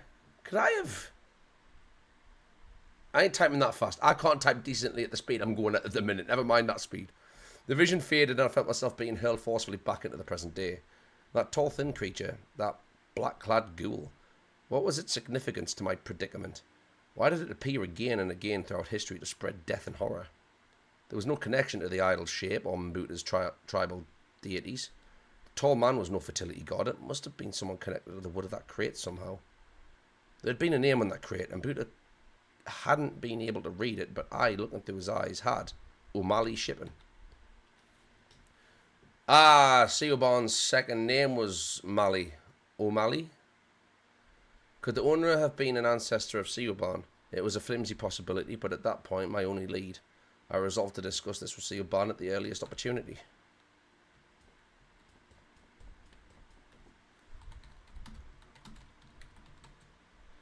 An open bottle of some kind of drink sitting on the end corner. On the display tables, I recognise one or two deformed... yeah. Take... Bottle. I took the drink with me. Something told me it would come in useful. Speedy Cola. Oh. Save. Trilbers. Oh. I didn't really think about saving this one entire time. I recognised it as being from the same source as the one under the painting in the lobby. Victim 4, the slave. The fourth man who desired judgment was the slave, who had not been brought free for Horn's message, and who tormented the wood. That was the prince's soul, with a sharpened blade. The prince came to him and he struck the slave down, and he knew the name of the king.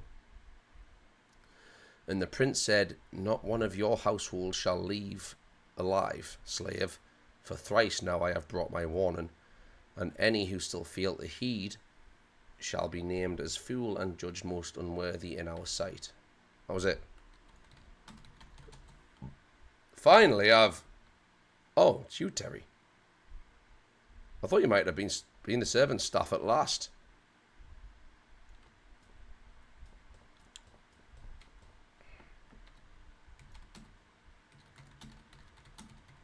Good staff.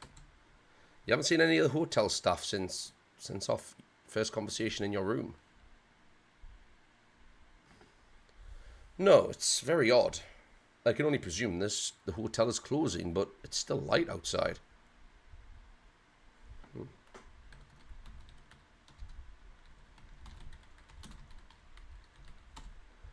Where's Seobarn?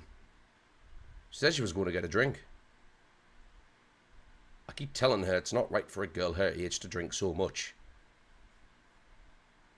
But what do I know about young people today?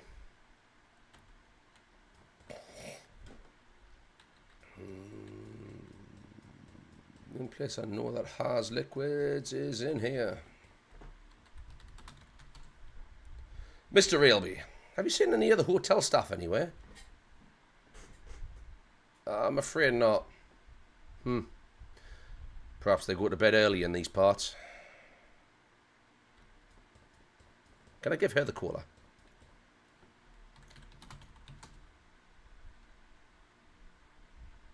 Just then, not yet.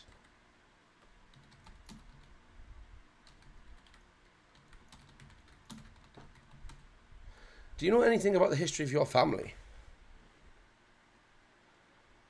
I wouldn't be much of a history student if I didn't, now would I? I'm researching my family tree as part of my diploma. That's ideal. I appreciate this may sound like an odd question, but trust me when I say it's important. Did your family run a shipping company in the late 18th century? That is an odd question. But I do remember something about O'Malley Shipping. I'll have to check my notes. I left them in my book bag. Could you meet me in my room in about 5 minutes? I'm in 2A, next to your bed. Certainly.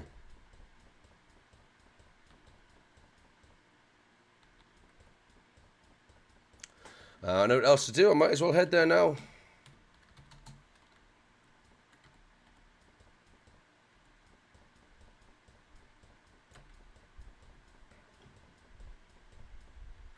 If we can keep there in the right world, that is.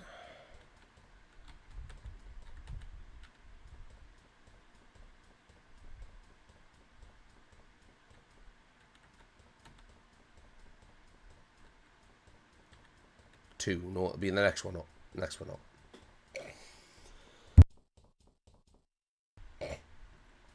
Oh, yeah.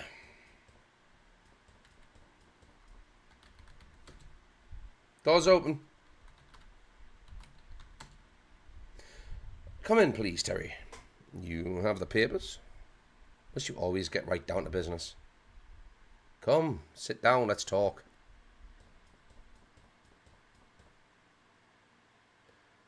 How are you feeling? We were a little bit worried about you. I have these moments of illness. What do you want to talk about? The Defoe Manor. Oh. It kind of interests me that I was really into the media coverage of the incident all the time. I was really into... Oh, yeah. This client of yours, the one who wants the figurine, what does he know about it? Well, he has an interest in the occult, and there's some nonsense story going on around it. Something about the idol being a vessel for an evil ghost. I wasn't really paying attention. Oh, really? I don't remember hearing about that in any of the reports. No, you wouldn't have. It wasn't widely... Have you heard of the story that Trilby was in the house? I could feel cool sweat drooling down my spine.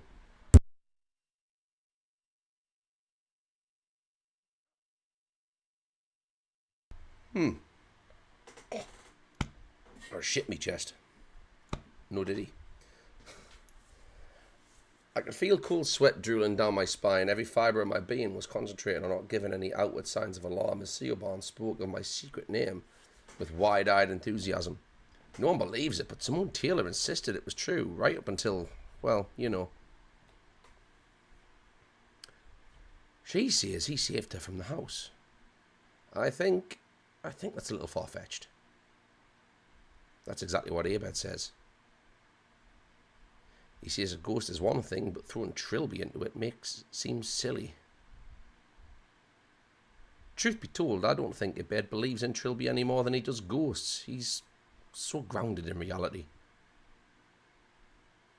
Sensible attitude. Have you always been an antique dealer? Theobald, please, I came here to talk about... Let me put that another way. Have you ever been an antique dealer? I knew it. That outfit, the hat, Terry Reilby. You're him. You were in Defoe Manor. And now you've come here to finish off the ghost.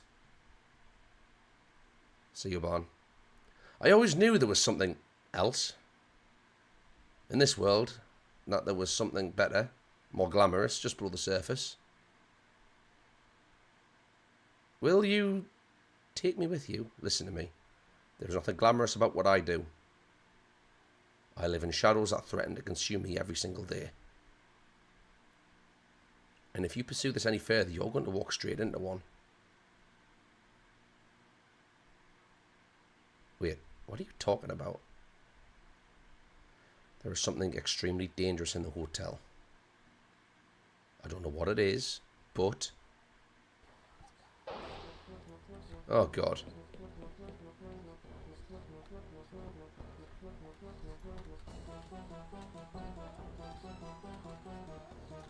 Get up.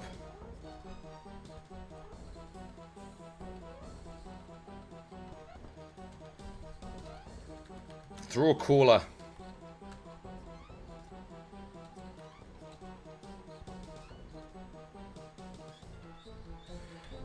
Fight! Fight!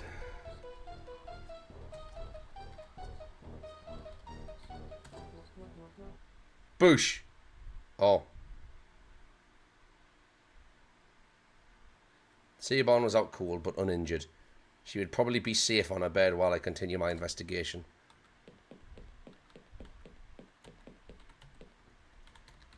Look in bag. It was a perfectly ordinary student's backpack for carrying books and personal possessions. Open bag. Under the circumstances, Theobald probably wouldn't mind. There were a few textbooks, a half-empty water bottle, and a large folder marked O'Malley family history. This, I decided, was my quarry. I flipped through the pages until I reached the information relevant to the 18th century, and read my discoveries out loud. The Liverpool-based O'Malley Shipping Company ran for 3 generations of the family in the mid to late 18th century, until the loss of one of their clippers drove the company to bankruptcy.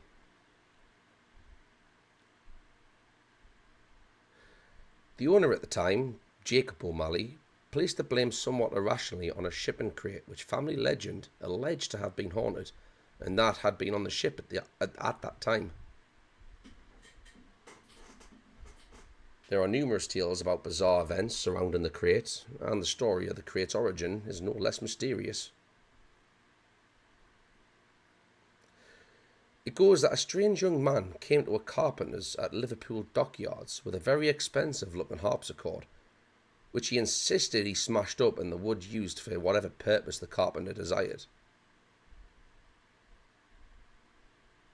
He refused to leave until the instrument had been utterly broken into its component parts in front of his eyes, and the wood sent to be made into crates for O'Malley shipping.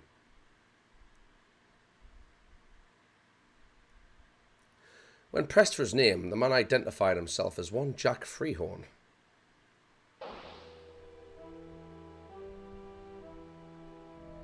We heard that name earlier.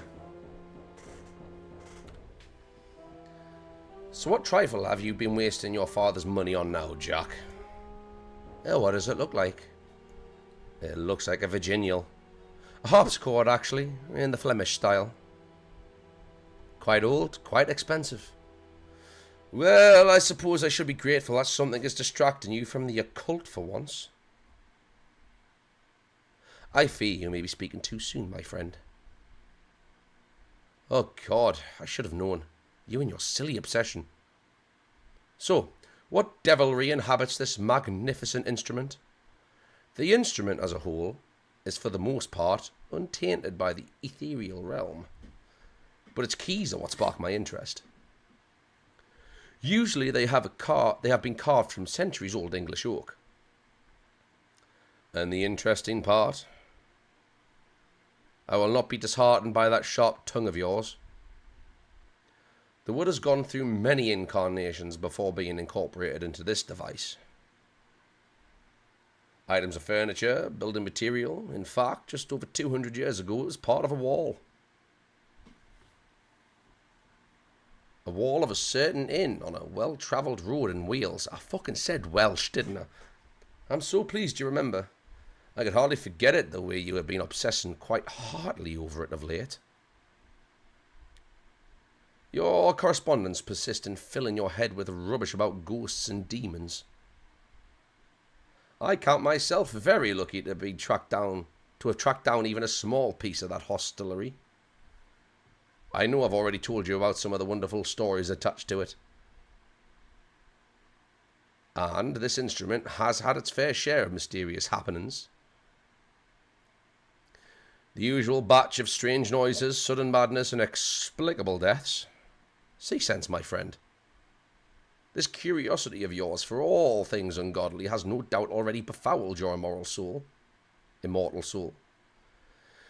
Ah, you are a fine fellow, Wilbur, but you have not a drop of romance in your body. Now, stop browbeating me for my inquiring mind, and let us take dinner. That night, Jack was stirred from his bed by the sound of music emanating from his new instrument. His first thought was anger, mostly because the harpsichord was an antique, never intended to be played. But then he listened to the haunting, melancholy music and felt his stomach roll inexplicably with fear. Who's down there? Wilbur, is that you?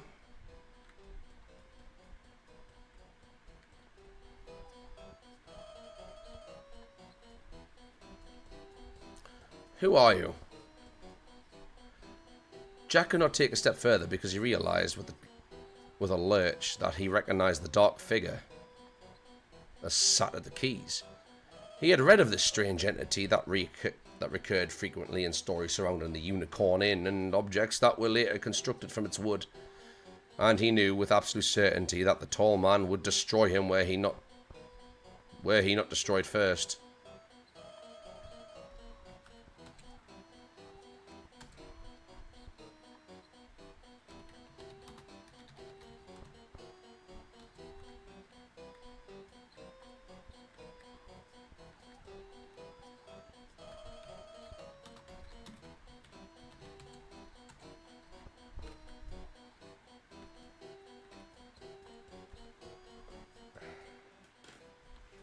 His fucking head disappeared for a second and I nearly shit myself.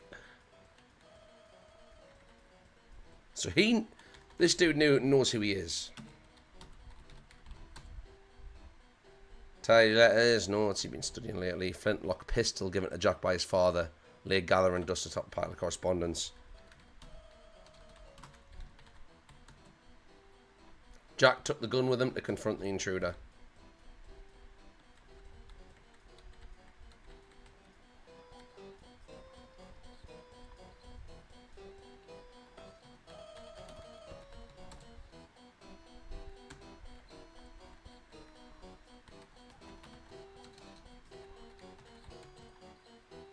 You won't take me, demon!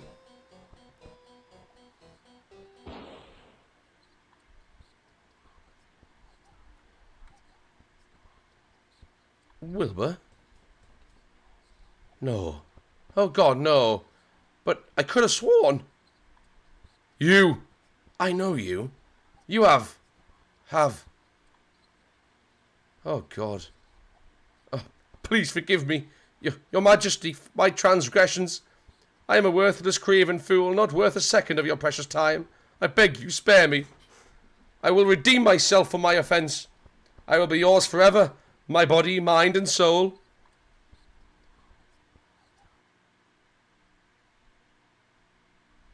Thank you, my lord. Thank you. Identified himself as one Jack Freehorn. I was going to read that! Fuck! With my latest flashback, my knowledge of... I didn't even read any of that. Ah, for fuck's sake.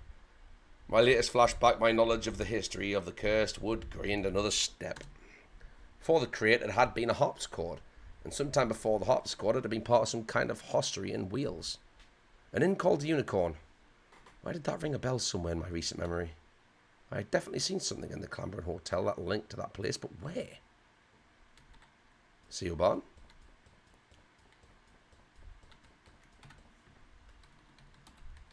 Read paper. Victim 3 for Horn. The third man who desired judgment was for Horn, who had bought from those who had made luxuries with the wood that was the prince's soul. The prince came and struck down the lover of Frihorn, and Frihorn knew the name of the king. Oh, so Wilbur was his lover. Okay. I thought it was his dad. I mean, I ain't gonna judge. Might have liked them a bit older. You never know. And Frihorn said, I know you now, O prince, who was the arrogant man, and I anticipate your wish, and I will devote myself to spreading your teachings. You have brought me and the love of our king. And the prince was satisfied, and Frihorn called all those who would listen, and they formed an order of blessed agonies that would work to redeem the follies of the men of technology.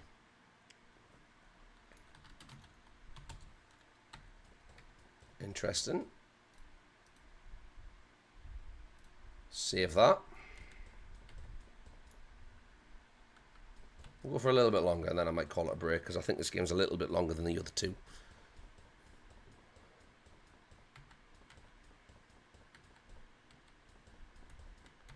Down the stairs, my boy.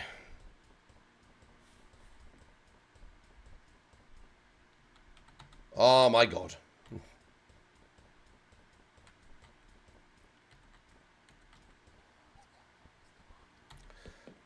Back here again.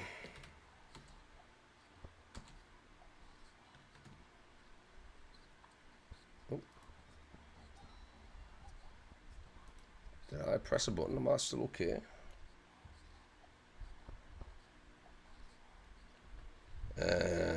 Take.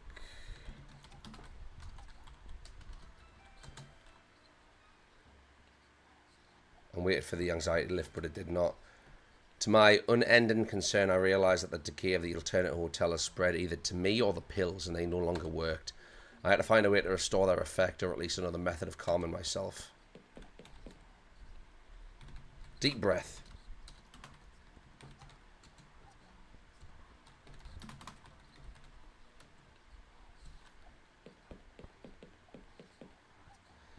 From somewhere to the west, I heard the familiar sound of a door being unlocked. Lankman? Lankman, wait.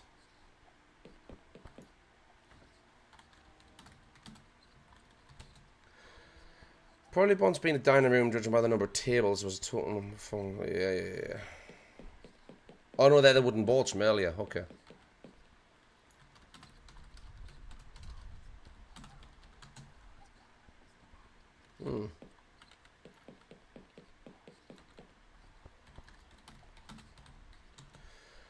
Horribly tormented soul was still lying on the central counter, limbs arranged oddly from her spasms of agony.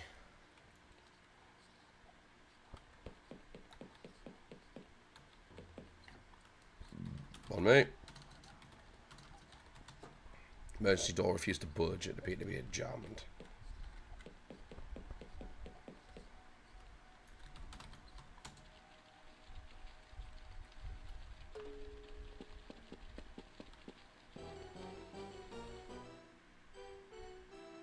What? This concludes the text of the notes found in Cameron Hotel on August 4th by STP Investigative Team. At the time of writing, Trilby remains missing in action. I died! I died! I got munched by bugs! You know what? I did just say it before this, so I might just call it. Actually pick this up another day. What was I supposed to do? What was that? Unless you're talking about, like, is it the old rule of picking up a rotten piece of meat and throwing it down for the bugs to eat so I can pass? Is that what it is? Is what it is. Well, so be it. Till next time.